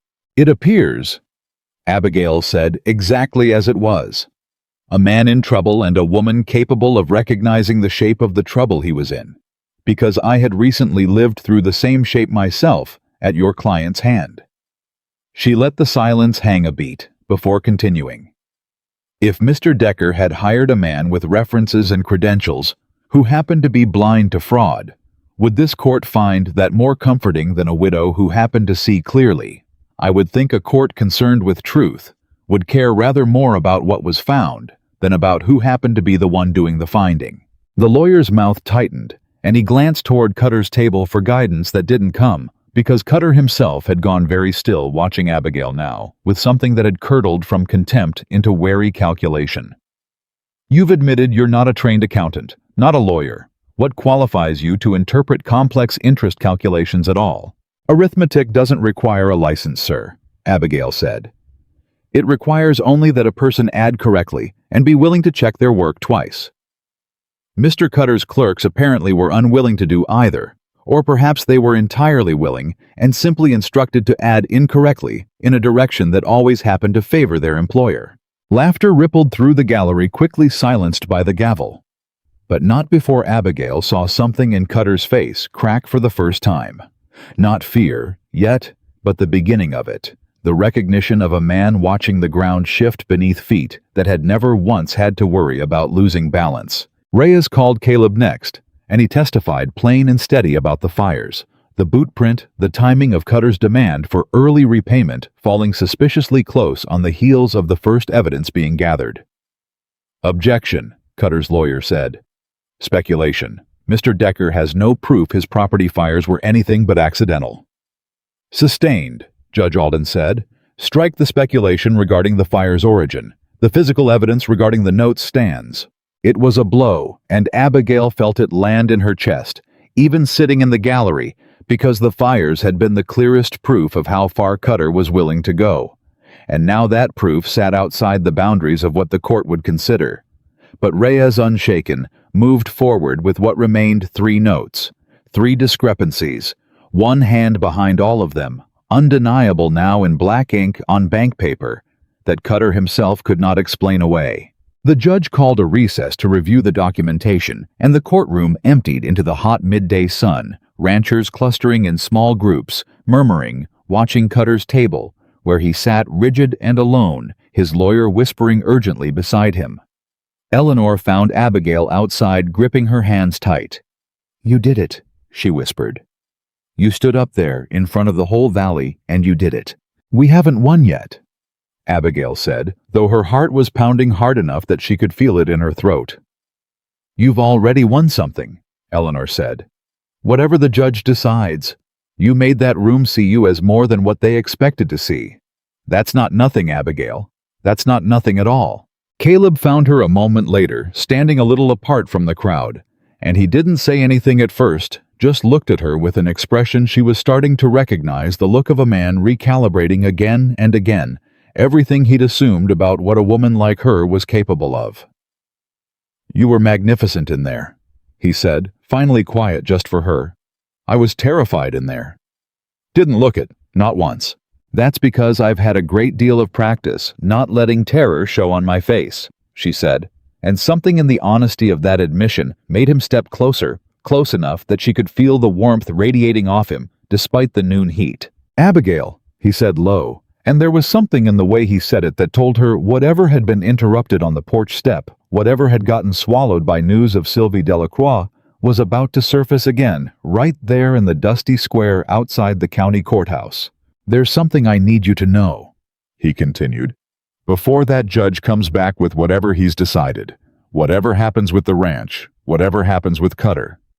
I need you to know that Sylvie Delacroix was never a choice I was making. Her father's talk, not mine. I should have said it plainer that night on the porch, instead of letting you walk away thinking otherwise. You don't owe me an explanation about who you marry Caleb. I think I do," he said, "because I've spent every day since you climbed down off that stagecoach discovering exactly how wrong I was about you at that gate, and I'll be damned if I let a banker's daughter and her father's ambitions stand between us, because I was too proud or too slow to say so out loud." Before Abigail could find words for the storm rising in her chest, the courthouse bell rang, calling everyone back inside, and the moment folded itself away unfinished, tucked beneath the weight of the verdict still waiting to be delivered. They filed back into their seats, and Judge Alden took his place at the bench with the same unhurried gravity he'd carried through the whole proceeding, papers stacked neatly in front of him, his expression giving nothing away. "I have reviewed the bank's original records against the notes presented by Mr. Reyes on behalf of the plaintiffs," he said. "The discrepancies are consistent, deliberate, and in my judgment, constitute clear evidence of fraudulent alteration across all three notes in question." A ripple went through the gallery, quickly silenced. However, the judge continued, and the single word landed like a stone dropped into still water. "Fraud of this nature, spanning multiple victims over multiple years, is beyond the scope of what this court can resolve in a single emergency hearing. I am referring this matter to Territorial Court for full prosecution, which will take considerably longer to conclude than any of you standing in this room today would prefer." Abigail's stomach dropped. Caleb's hand found hers under the bench, gripping tight. "In the interim," Judge Alden went on, "given the clear evidence of fraudulent alteration to Mr. Decker's note, specifically, I am ordering an immediate injunction preventing Mr. Cutter from calling that note due or taking any action against the Decker property until Territorial Court has rendered final judgment on the underlying fraud." The room erupted, not in cheering. Exactly, this was not a room built for celebration, but in a low, rising murmur of disbelief and relief tangled together. Ranchers turning to each other with expressions that hadn't dared hope this far. Cutter sat frozen at his table, his face gone the color of old paper, his lawyer already gathering documents with the particular haste of a man calculating how much worse this was about to get before it got better. Caleb turned to Abigail, breathless, and for a moment, neither of them said anything at all, the noise of the courtroom fading around them into something distant and unimportant. "The ranch is safe," he said, like he was testing the words for the first time, unsure they could possibly be true. "For now," Abigail said. "Until Territorial Court rules. But it's safe today. That's more than we had this morning." "You did this," Caleb said. "You standing in front of that whole room, refusing to let him shrink you down to nothing." "We did this," she corrected. "All of us. Eleanor, Reyes, you standing beside me when it would have been easier to stand alone." They had barely stepped out into the hot afternoon sun when a young woman in a fine traveling dress pushed through the dispersing crowd toward them, cheeks flushed, clearly having heard the verdict from someone already outside.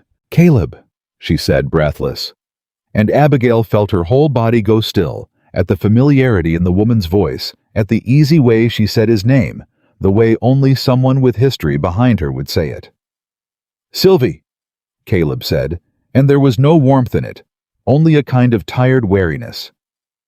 "What are you doing here?" "My father heard about the hearing. He sent me to see how it went, since your note affects the bank's interests, same as anyone's." Her eyes flicked to Abigail, sharp and assessing, in a way that made no attempt to hide its judgment. "And this must be the housekeeper everyone's been talking about." "Mrs. Mercer," Abigail said, holding out her hand, refusing to be spoken about, as though she weren't standing directly in front of the woman speaking. Sylvie's handshake was brief, cool, dismissive. "My father says you've caused quite a stir in the valley, Mrs. Mercer, reading men's private ledgers, testifying in courtrooms. Unusual work for a woman in your position." "Fraud doesn't care what position a woman holds when she finds it," Abigail said evenly. "It only cares whether she's willing to say so out loud." Sylvie's smile went thin, and she turned back to Caleb with the particular focus of a woman accustomed to getting what she'd come for. "Father still hopes we might discuss the arrangement he proposed. Now that your note trouble seems resolved, there's no reason to let the conversation lapse entirely." "There's every reason," Caleb said flat. "I told your father the same thing I'll tell you now, Sylvie. There was never an arrangement. There was only your father's ambition and my silence, which I should have corrected a long time ago, instead of letting it linger unspoken." He glanced at Abigail, brief but unmistakable, before looking back to Sylvie. "I'm not available for arrangements. Not with your father's bank, and not with you." Sylvie's composure cracked for just a moment, something raw and stung flashing across her face before she smoothed it back into practiced indifference. "You'll regret choosing pride over security, Caleb Decker," she said, and turned on her heel, disappearing back into the crowd without another word. Abigail stood very still, heart hammering in a way that had nothing to do with the courtroom she'd just survived. "You didn't have to say that," she said quietly. "Not there. Not like that." "I've been meaning to say it for weeks," Caleb said. "I was only waiting for the right moment, and I've learned lately that the right moment doesn't announce itself politely. Sometimes you just have to take it before it disappears." Outside the courthouse, as the crowd dispersed into the hot afternoon, Harlan Cutter mounted his horse alone, his lawyer having already fled toward his own transportation without a backward glance. And before he rode off, he turned once, finding Abigail's eyes across the dusty square. There was no charm left in his expression now, no pretense of civility, only a cold, calculating fury that promised without a single word spoken that this was not the end of the fight, only the end of the first round of it, and that a man who had spent years building a fortune off other people's fear was not going to let one widow and one stubborn rancher take it apart in a single afternoon without finding some new angle to strike from. He rode off, and Abigail watched him go and felt underneath the relief and the exhaustion and the strange, giddy disbelief of having survived a courtroom she'd walked into terrified. A cold certainty settled into her bones that the territorial court ruling was still months away, and that months were more than enough time for a desperate man to find one more way to burn down everything they'd built. That evening, riding home in a wagon crowded with Eleanor's quiet joy and Reyes's careful satisfaction, and Caleb's hand finding hers again, without hesitation this time, without interruption, Abigail allowed herself for the first time since the stagecoach had dropped her at that gate to imagine a future that didn't end in loss. It frightened her more than the courtroom had. But she did not let go of his hand. The weeks that followed the hearing settled into something Abigail hadn't let herself hope for in longer than she could remember, a rhythm. Mornings spent hauling water for stock that grew thirstier by the day as the drought tightened its grip on the valley. Afternoons spent finishing what the fires had started to undo. Evenings spent at the kitchen table with Caleb across from her, the ledger between them now more habit than necessity, since the numbers had long since been set right, and there was little left to fix, except the quiet act of sitting together while the lamp burned low. But the drought was not a rhythm that forgave anyone for settling into comfort. By the third week of August, the creek that ran along the eastern fence line had shrunk to a trickle, and Caleb walked its bed each morning with a face carved tighter than the cracked earth beneath his boots. "We lose the creek entirely," he said one evening. "We're hauling every drop from the well, and the well's already down further than I've ever seen it." "How much stock can the well support alone?" Abigail asked. "Half what I'm running now. Maybe less if this heat holds through September." "Then we sell before we're forced to," she said. "Better to sell healthy cattle at a fair price now than watch them go thin and worthless waiting for rain that isn't coming." Caleb looked at her like the suggestion cost him something physical to hear. "That herd took me 6 years to build." "I know," she said gently. "But a herd you can rebuild. A ranch you've lost to drought and debt both you can't." He was quiet a long moment, jaw working, and then he nodded slow, the nod of a man conceding, not because he'd been beaten in an argument, but because he'd finally let someone else's clear sight matter more than his own pride. "You'll help me work the numbers on what to sell first." "Always," she said, and meant it in a way that went further than ledgers. They drove 11 head to the stockyard in town 2 days later, and the sale went well enough to buy them another month's margin against the drought, but the trip cost them something else entirely, because standing at the stockyard gate counting coin into Caleb's palm was a buyer who worked, as it turned out, for none other than Harlan Cutter's cattle brokerage. "Small world," the buyer said, counting out the last of the coin with a smile that held too much knowledge behind it. "Mr. Cutter mentioned he expected you might be along soon enough selling off stock.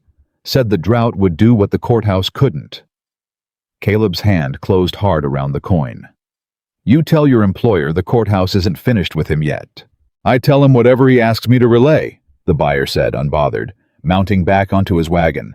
Though for what it's worth, Mr. Decker's word around the territorial office is that fraud cases this size take the better part of a year to fully resolve.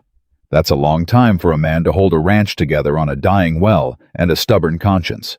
He rode off, and Caleb stood there with the coin still fisted tight in his hand, and Abigail watched something old and tired settle back into his shoulders, the weight he'd started to shed over the past month creeping back in at the reminder that Cutter, even cornered, was still circling. "He's right," Caleb said quietly on the ride home. "A year is a long time." "A year is survivable," Abigail said. "We've survived worse in less time than that." "Have we?" he said. And there was something raw in the question, something that wasn't really about the ranch at all.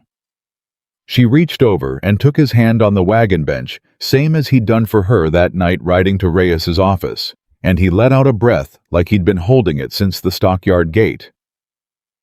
"We have," she said. "We're still here. That counts for something." It was 2 nights later that the well went dry entirely. Not slow, not gradual, but overnight the bucket coming up with nothing but mud and grit where clear water should have been. And Caleb stood at the wellhead in the gray pre-dawn light with an expression Abigail had never seen on him before, something close to despair. "This isn't drought," he said. "Not alone. Wells this deep don't just quit overnight in a dry season. Somebody's diverted the underground flow, or poisoned the source, or done something to hurry along what the sky was already threatening." "Cutter," Abigail said. "I can't prove it." "You don't need to prove it to know it," she said. "But we need water today, not proof today. What's the nearest source?" "Pruitt Land has a spring that's held through worse droughts than this. Eleanor won't refuse us."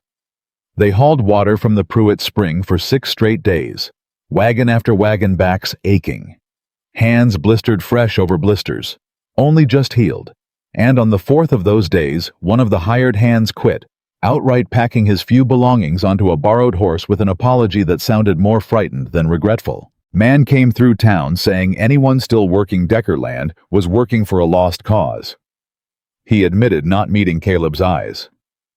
Said Cutter's patience was running thinner than the well. "I got a family to think of, Mr. Decker. I'm sorry." Caleb didn't argue. He simply nodded, paid the man what was owed, and watched him ride off, and Abigail saw in the tightness of his jaw exactly how much that quiet acceptance cost him. "We're down to 2 hands, he said that night. "Might be down to 1 by week's end if Cutter keeps working the town like this." "Then it's you and me, and whoever's left," Abigail said.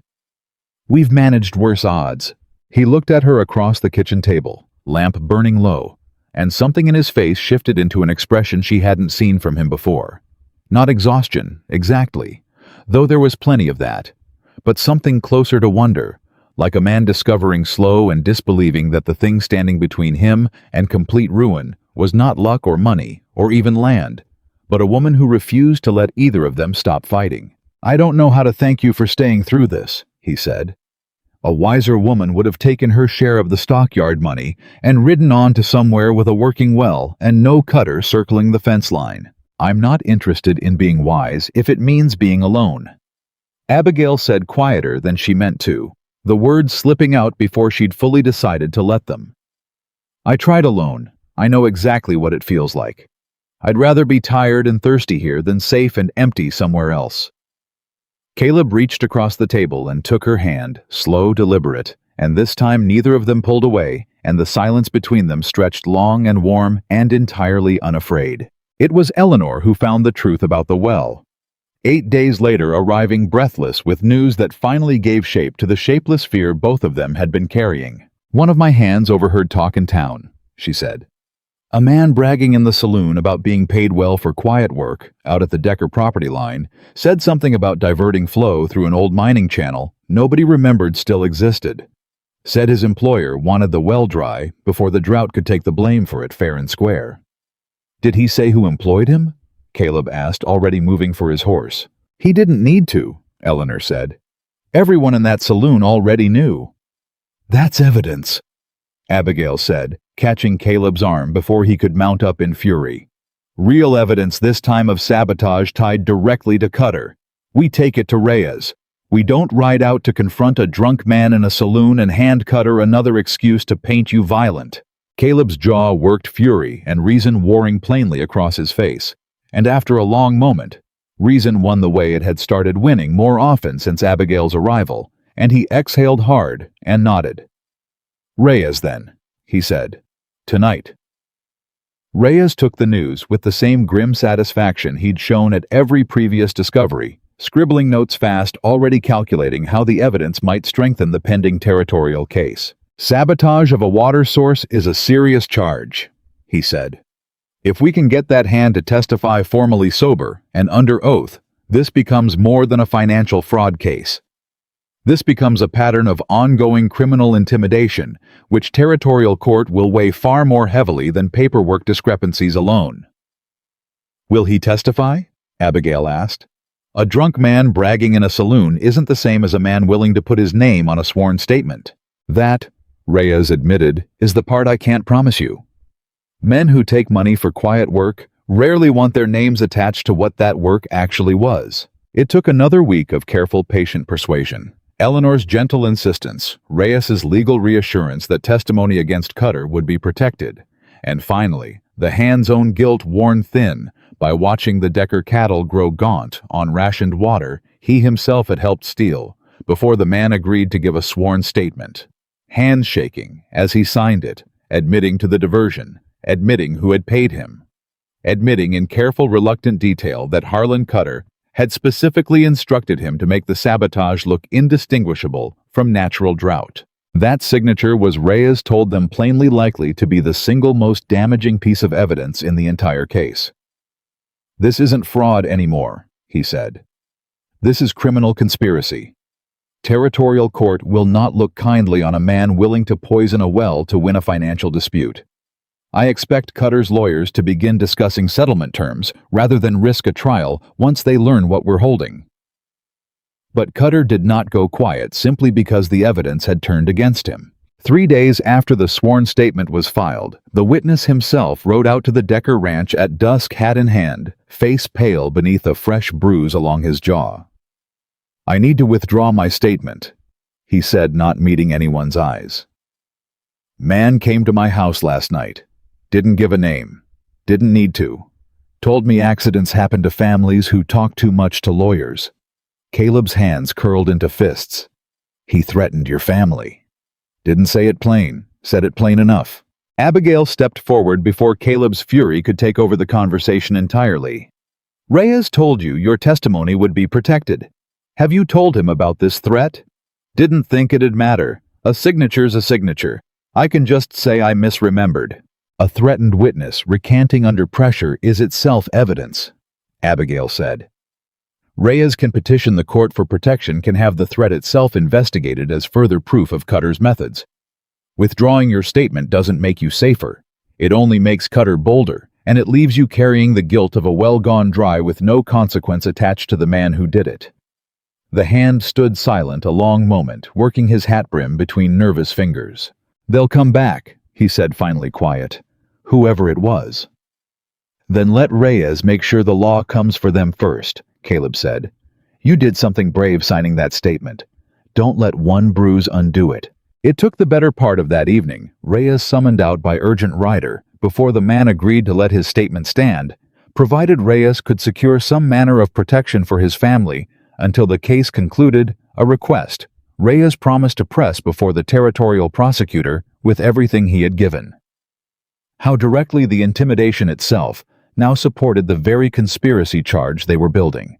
"This is what desperate looks like," Reyes said, once the witness had ridden off under escort of one of Eleanor's hands. "Cutter's out of clever moves.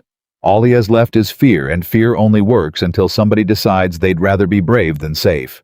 It was during the same exhausting stretch hauling water, still hands split and healing and splitting again, that Caleb collapsed at the well.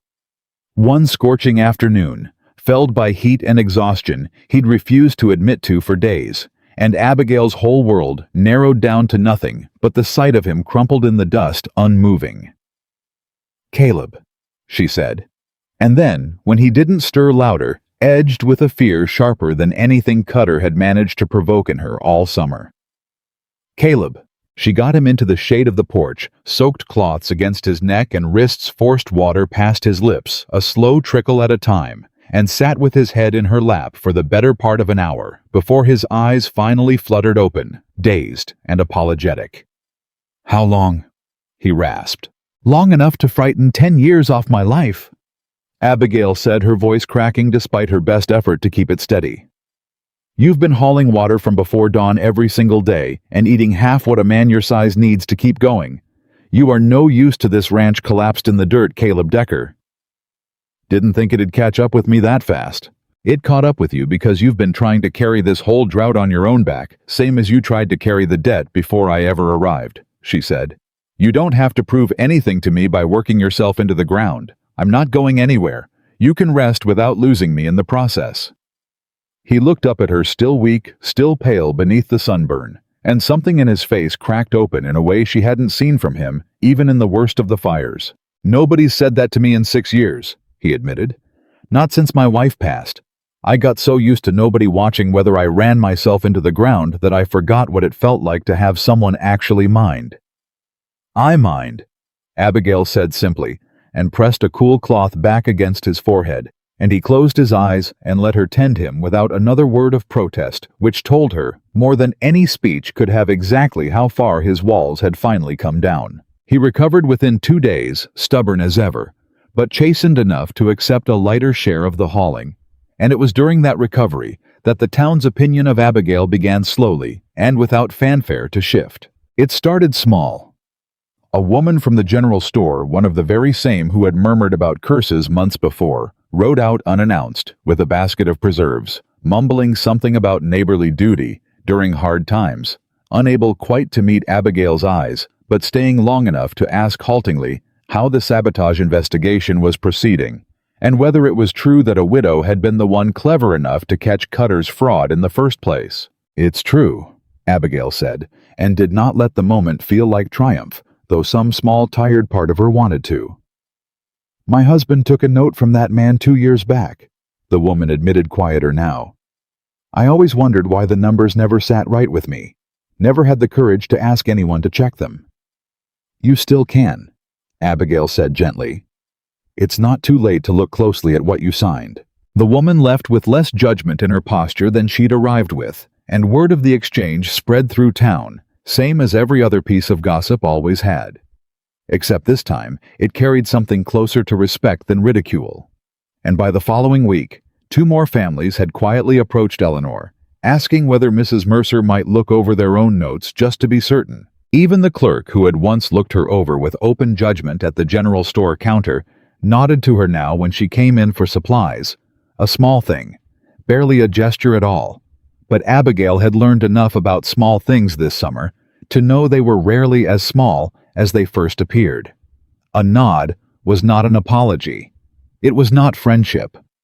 But it was a door left open, where before there had only been a wall, and she walked through it the same way she walked through every other door this valley had grudgingly opened to her, with her spine straight and her gratitude quiet.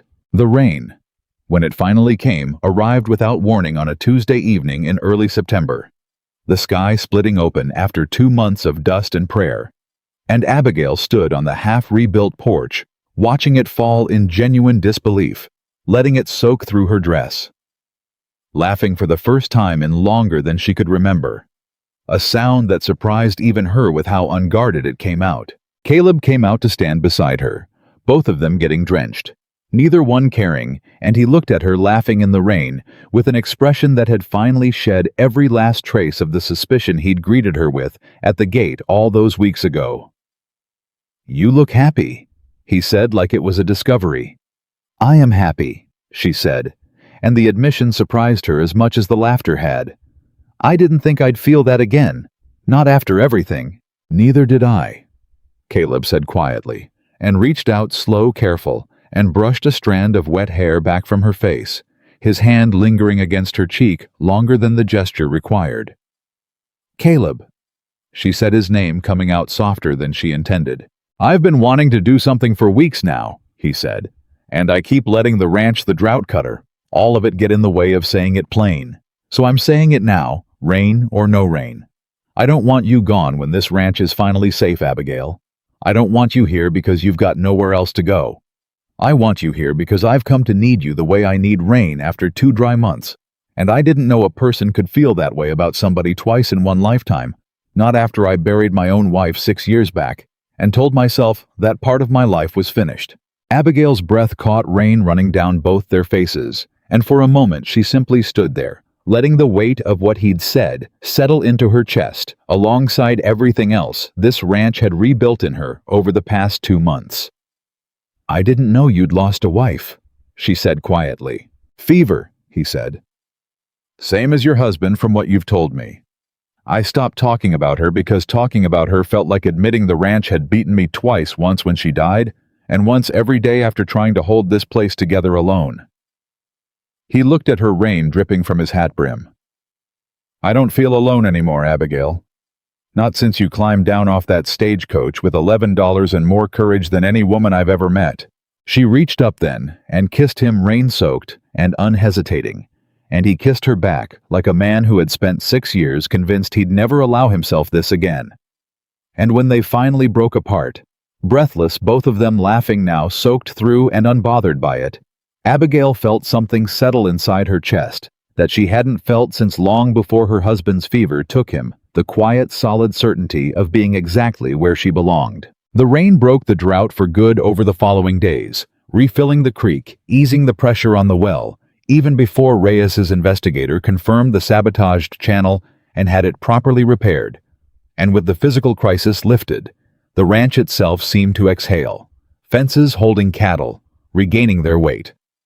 The whole valley breathing easier under skies that finally remembered how to deliver what they'd promised all summer. But it was the following week, in a quiet moment neither of them expected, that the deepest proof of how far they'd both come arrived, not through grand gesture, but through something small enough that Abigail almost missed its significance entirely. She came into the kitchen one evening to find the wobbly chair she'd fixed weeks ago, the one Caleb always used to avoid because of its bad leg, sitting untouched at its place at the table, and Caleb sitting instead in the chair beside it, leaving hers, the mended one, empty and waiting.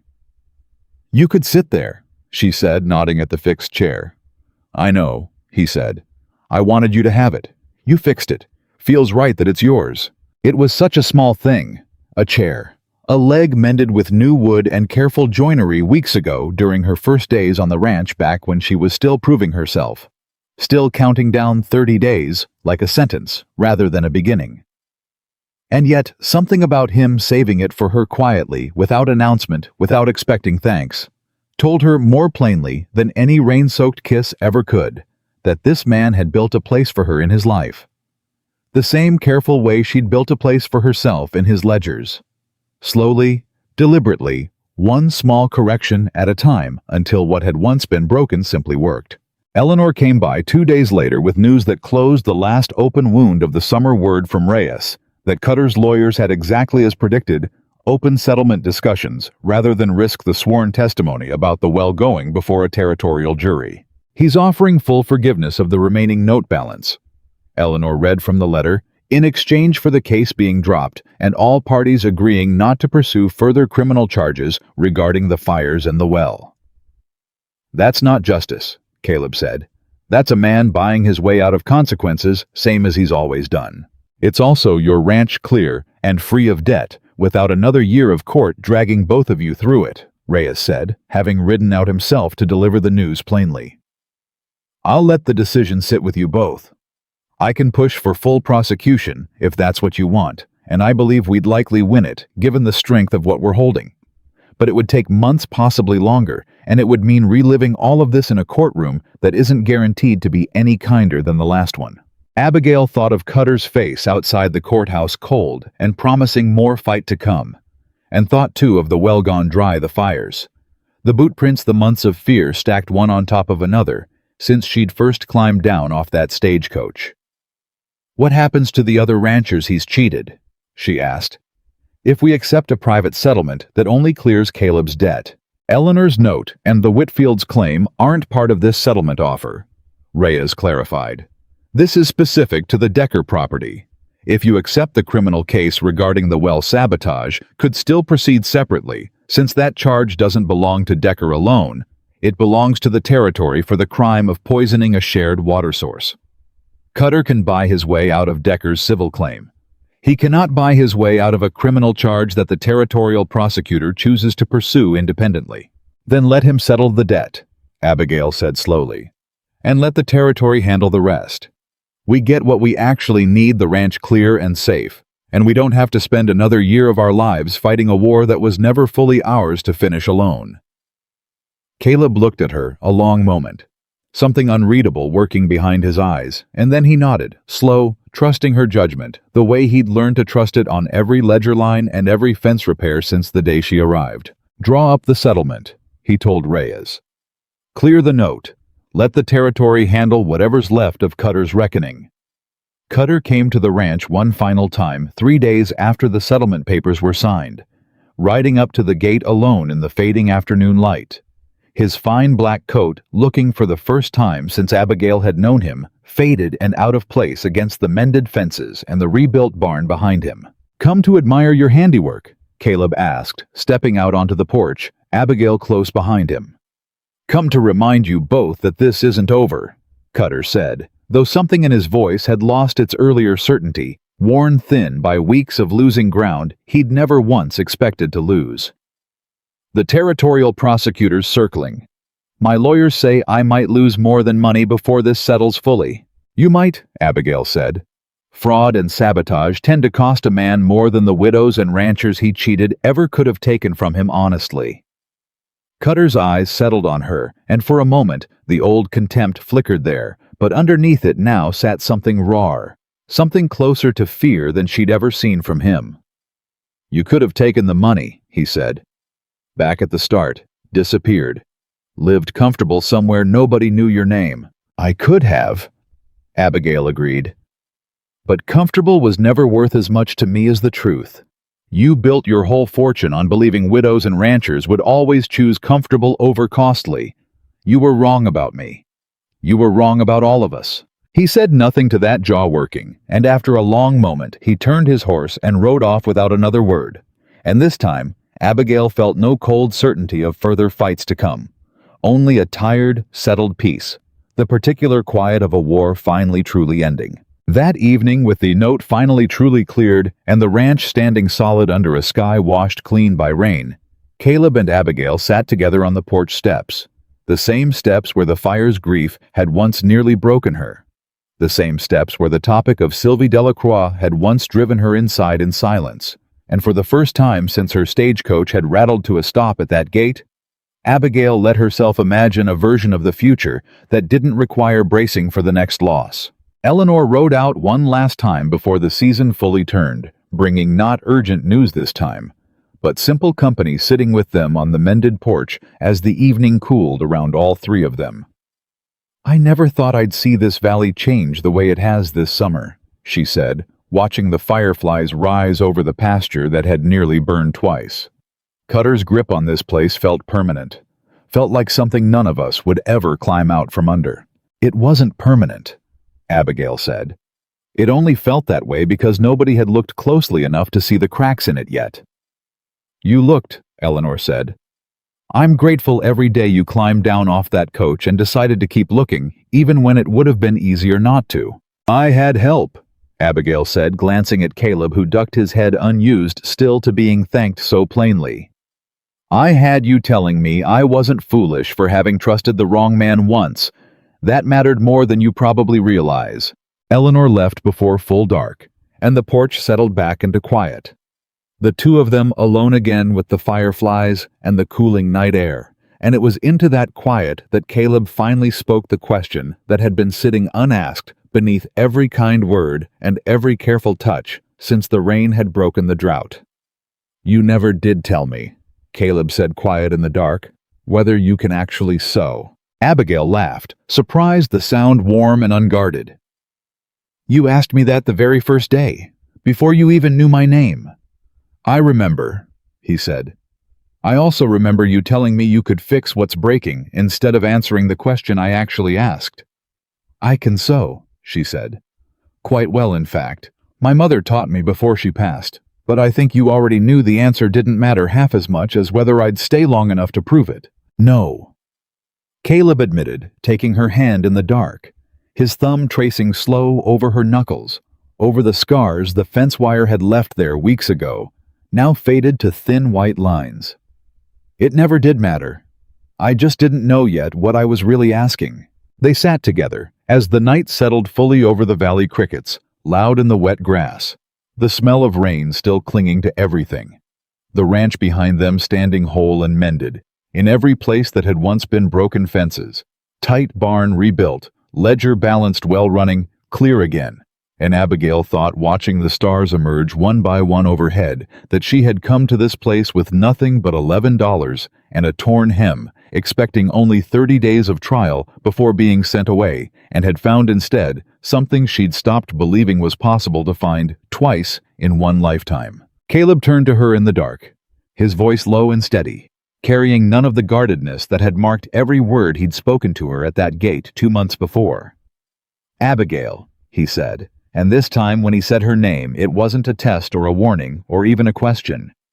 It was simply the truth of something he'd finally let himself claim out loud. Neither of them moved to fill the silence that followed, because some silences didn't need filling. They only needed to be sat inside of until both people understood exactly what had been said without further words required. It was 3 days later, in the gray hour just after dawn, that a rider came through the gate at a pace that pulled both of them out onto the porch before he'd even reined in fully. "Message from Reyes," the rider said, breathless, holding out a sealed letter. "Said it couldn't wait for regular post." Caleb broke the seal with hands that weren't quite steady, and Abigail read over his shoulder, her own breath catching at the words laid out plain on the page. "Territorial prosecutor has secured formal indictment against Harlan Cutter on charges of fraud, forgery, and criminal conspiracy related to the sabotage of a shared water source.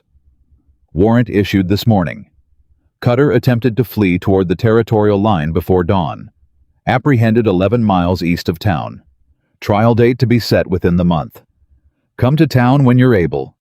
This valley owes you both more than it will ever properly say." "He's caught," Caleb said, like he needed to hear the words in his own voice before he could believe them. "He tried to run, and they caught him." "It's over," Abigail said, and felt the words settle through her, like the first rain after drought. Slow at first, then all at once, filling every dry waiting place inside her that had spent 6 months bracing for one more loss. They rode to town together that same morning and found the square already buzzing with the news ranchers gathered in small, disbelieving knots. The same women who had once murmured about curses, now standing in the open, unashamed, talking in voices pitched loud enough to be heard. "Caught him running like a coward," one man was saying. "After everything he did to good families in this valley."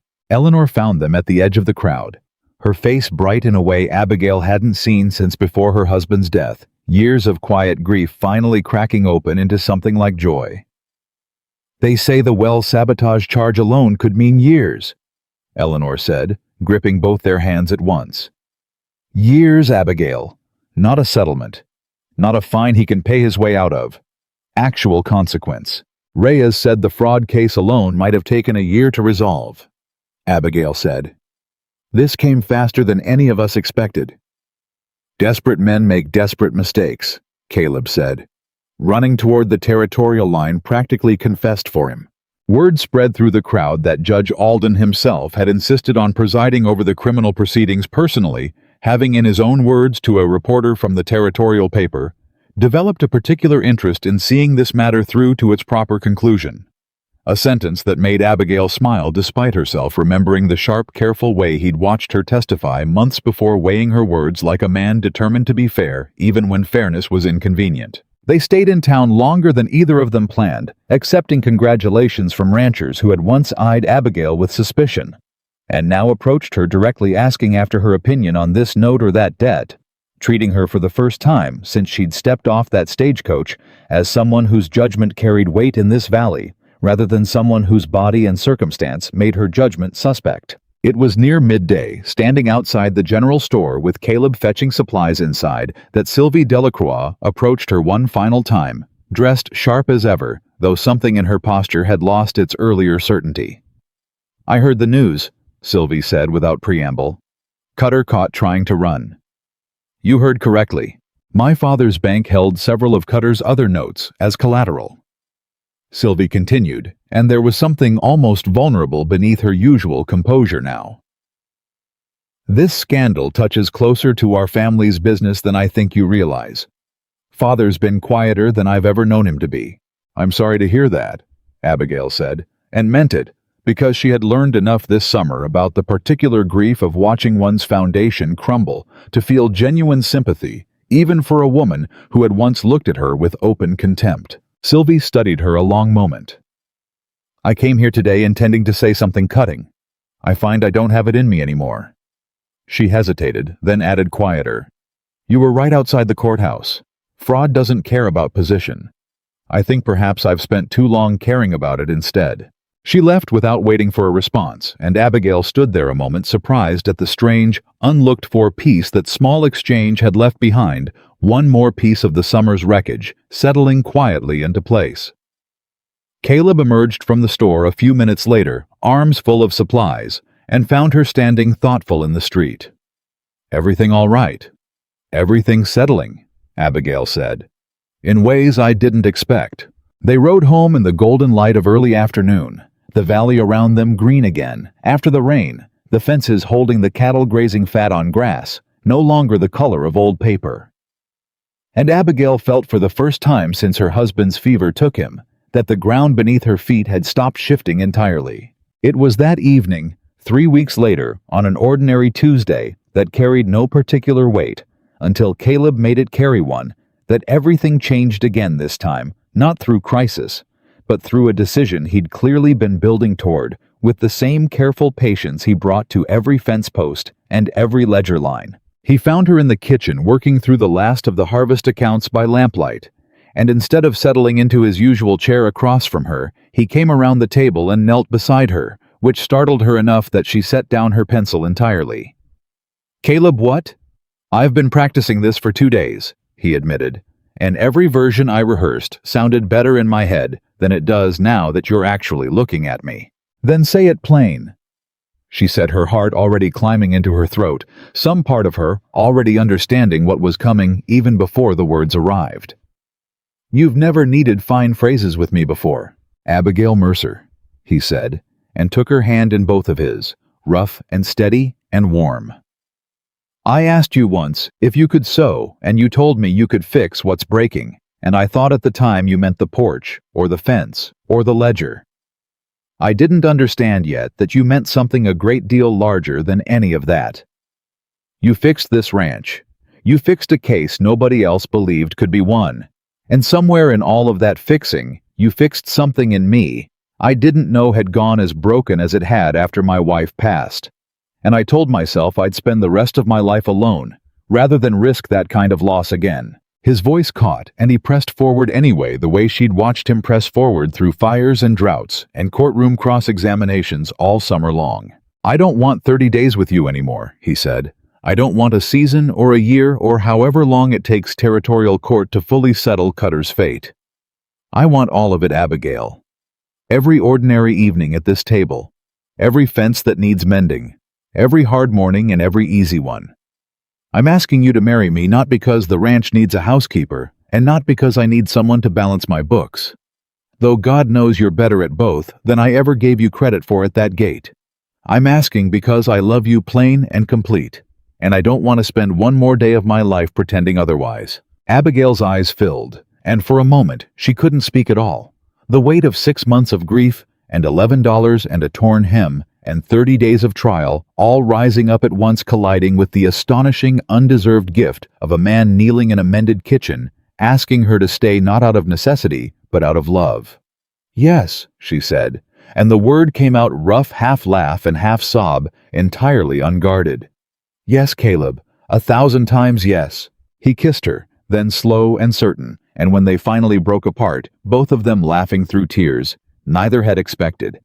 Abigail thought of the woman who had climbed down off that stagecoach with nothing but a sewing case and a foreclosure notice, and marveled at how completely that woman had been rebuilt piece by careful piece, same as every broken board and every ruined ledger line this ranch had handed her since. News of the engagement spread through the valley faster than the news of Cutter's arrest had, and this time, the talk carried nothing but warmth.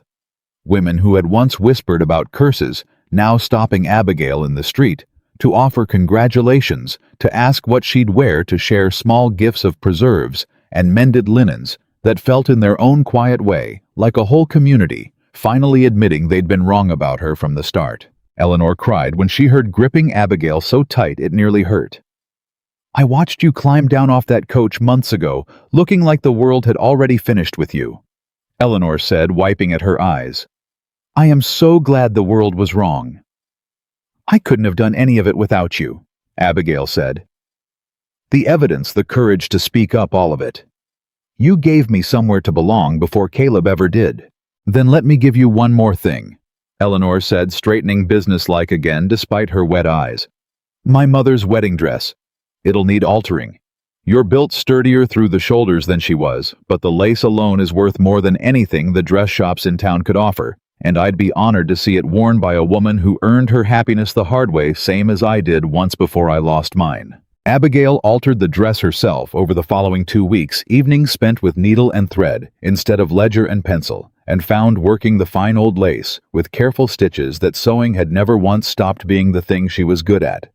It had simply waited patient for a reason worth the mending. It was during one of those quiet evenings, needle moving steady through old lace, that Caleb found her crying softly over the half-finished dress and sat down beside her without asking why, the way he'd learned to do over the months since her arrival. "I keep thinking of him," she admitted before he could ask. "My first husband. He would have liked you, I think. He would have appreciated a man who checks his own ledgers twice instead of trusting a stranger's word." "You don't have to apologize for missing him," Caleb said. "I'd think less of you if marrying me made you forget him entirely." "I'm not forgetting him," Abigail said. "I think I'm finally allowing myself to grieve him properly, instead of just surviving the grief the way I've been doing since the funeral. There's a difference. I didn't understand that until this valley gave me somewhere safe enough to feel it." "Then feel it," Caleb said simply. "I'm not in any hurry. He gave you 9 good years from what you've told me. That deserves proper mourning, not a hasty burial of the feeling just because a wedding's coming." She wept a while longer, and he sat with her through it, saying nothing more, simply present. And when the tears finally passed, she picked the needle back up and kept working the lace, feeling lighter than she had in months, as though naming the grief plainly had loosened some knot she hadn't realized she was still carrying. "Thank you," she said eventually, "for not needing me to be finished grieving before you'd let yourself love me." "I buried a wife too," Caleb said quietly. "I know the shape of what you're carrying. I'd never ask you to set it down faster than it wants to be set down. Some things need their full season." The wedding was set for the first Saturday of October, when the worst of the heat had finally broken, and the valley had turned gold and green with the particular richness that follows a hard summer's rain. And preparations moved forward with a momentum that left Abigail breathless in the good way. The way that came from being surrounded for the first time in longer than she could remember by people who wanted to help, rather than people who wanted to judge. 2 nights before the wedding, dark clouds rolled in fast over the ridge, and Caleb stood at the porch rail watching them build with a frown that made Abigail's stomach drop. "Storm's coming," he said. "Bad one by the look of that sky. If it holds through Saturday, we'll be standing vows in the mud or moving the whole thing into a kitchen too small to hold half the guests we've invited. Then we'll stand vows in the mud," Abigail said, "and be married just the same. I didn't survive a drought and a courtroom and a man who tried to burn down everything we built just to let weather decide whether I get to marry you." He looked at her, and something in his tense shoulders eased at the certainty in her voice. "You're not worried?" "I've spent an entire summer learning what's actually worth worrying about," she said. "Rain isn't on that list anymore, not after everything else." The storm broke hard that night, thunder rolling long across the valley, rain hammering the roof loud enough to wake them both twice, and Abigail lay awake in the dark beside the man she was 2 days from marrying, listening to the storm and finding to her own surprise that she felt no fear in it at all.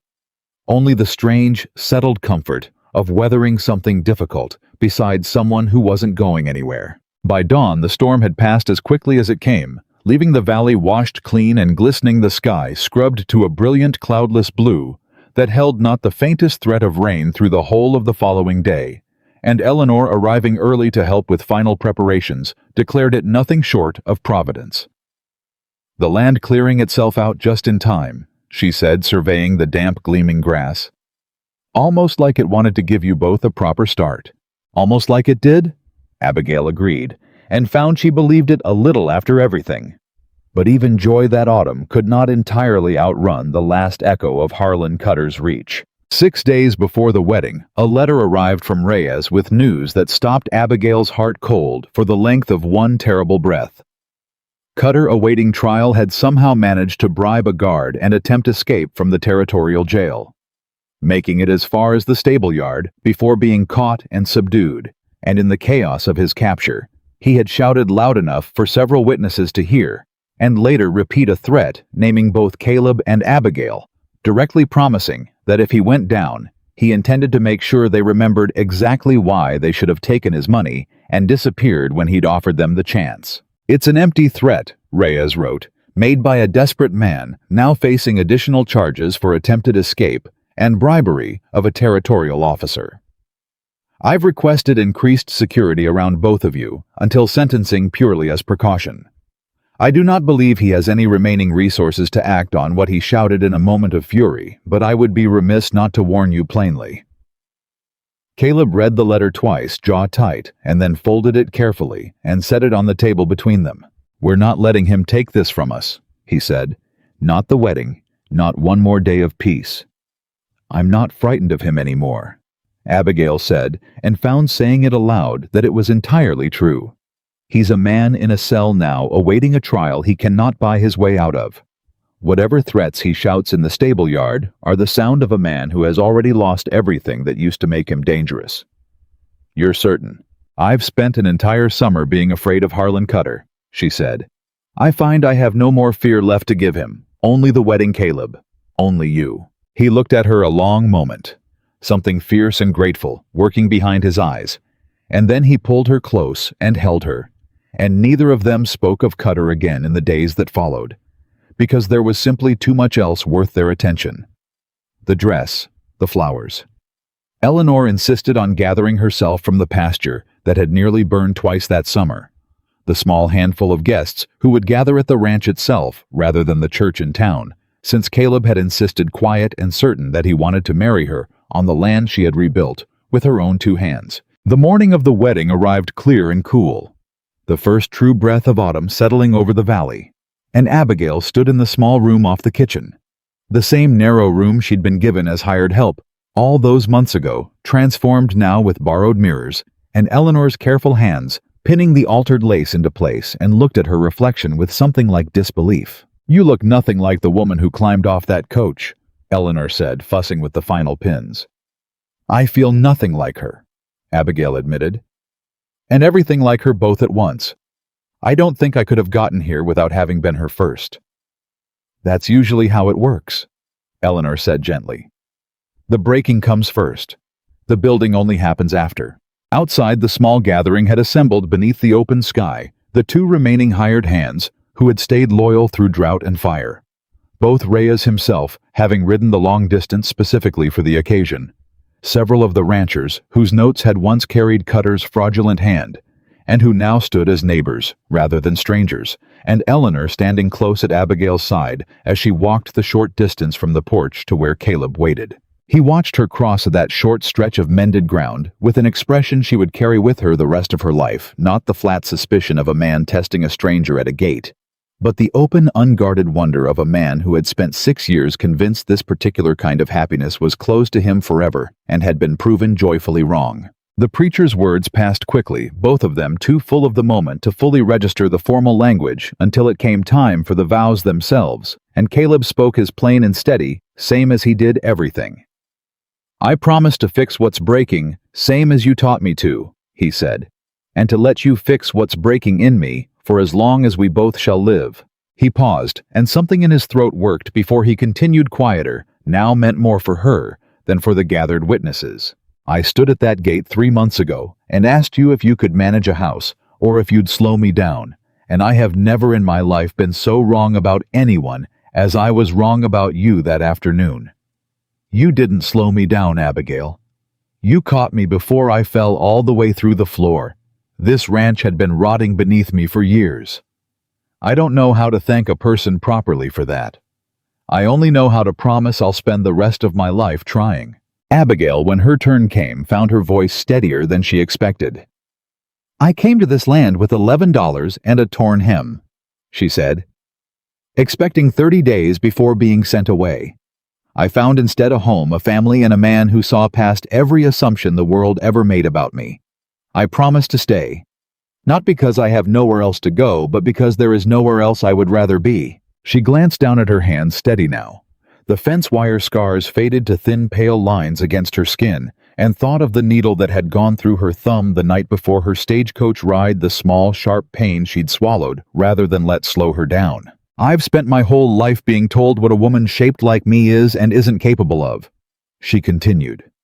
Unplanned, the words rising up from somewhere honest and unguarded. I stopped believing most of it a long time ago.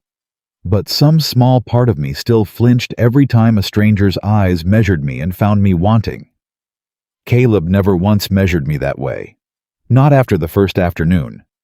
I promised to spend every day of this marriage returning that same clear sight to him and to anyone else this valley still needs reminding not to underestimate.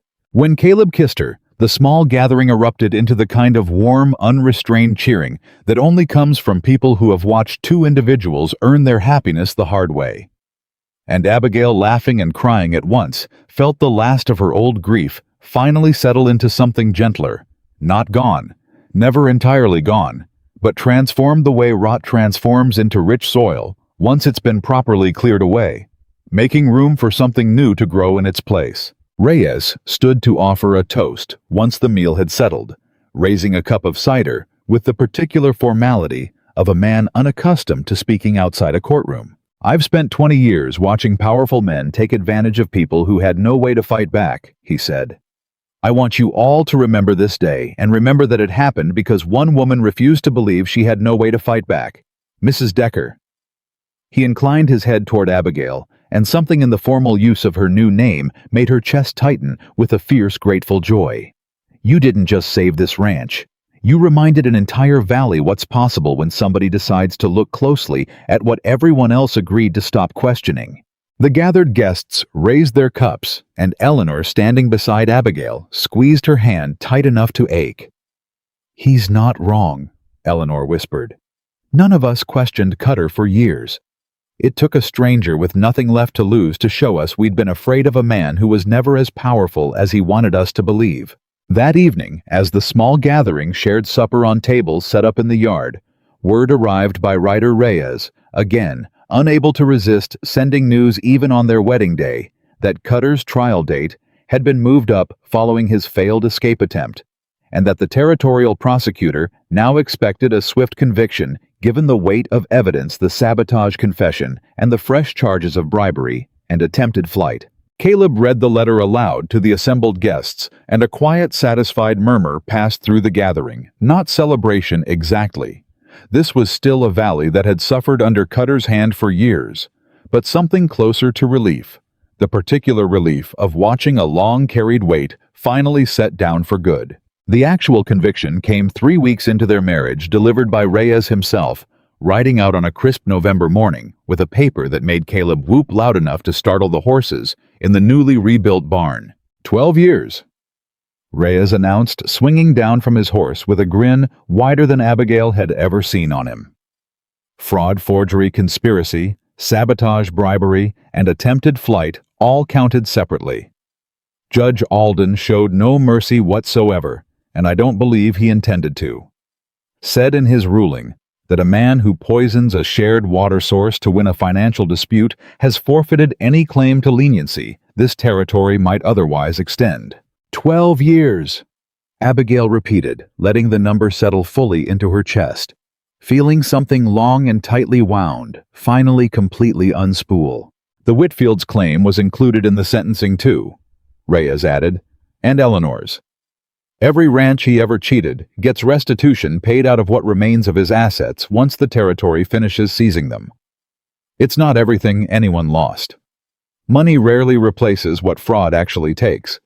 But it's more justice than this valley has seen in longer than most of us can remember. Eleanor, standing nearby, pressed a hand to her mouth, tears bright in her eyes. "My husband would have wept to hear it," she said softly. "I think I'm weeping enough for the both of us." "You earned every bit of that restitution," Abigail said, taking her hand. "Same as I did. Same as the Whitfields did wherever they've settled now." Reyes stayed for supper that evening. The fourth such visit that had turned over the months from professional obligation into genuine friendship, and as the lamp burned low over a table crowded with people who had once been strangers and were now simply family. Abigail looked around at all of it, Caleb's hand resting easy over hers. Eleanor laughing at something Reyes had said. The mended chair sitting solid at its place. The ledger closed and settled in a drawer where it no longer needed nightly attention, and felt fully and without reservation that she had built exactly the life worth every hard mile it had taken to reach. Abigail Decker had come to this valley a widow, with $11 and a torn hem, expecting only 30 days before the world sent her away again. She had sewn that hem tight the night before she ever laid eyes on the Decker gate hands, shaking thumb bleeding certain that tomorrow's stranger would take one look at her, and find her wanting the way every stranger before him always had. She had found instead a home worth defending, a fight worth winning, and a love worth every hard mile it had taken to earn. She had learned that a needle through the thumb was nothing compared to the wounds a person could survive when they finally stopped running from them, the loss of a husband, the loss of a house, the slow, patient work of proving her worth to a man who had once asked flatly whether she'd slow him down. She had not slowed him down. She had rebuilt everything around him herself, included one careful stitch at a time. And she was never, for one single day of the life still stretching out ahead of her, going to let anyone convince her that she did not belong exactly where she had chosen, with her whole heart fully and completely to stay.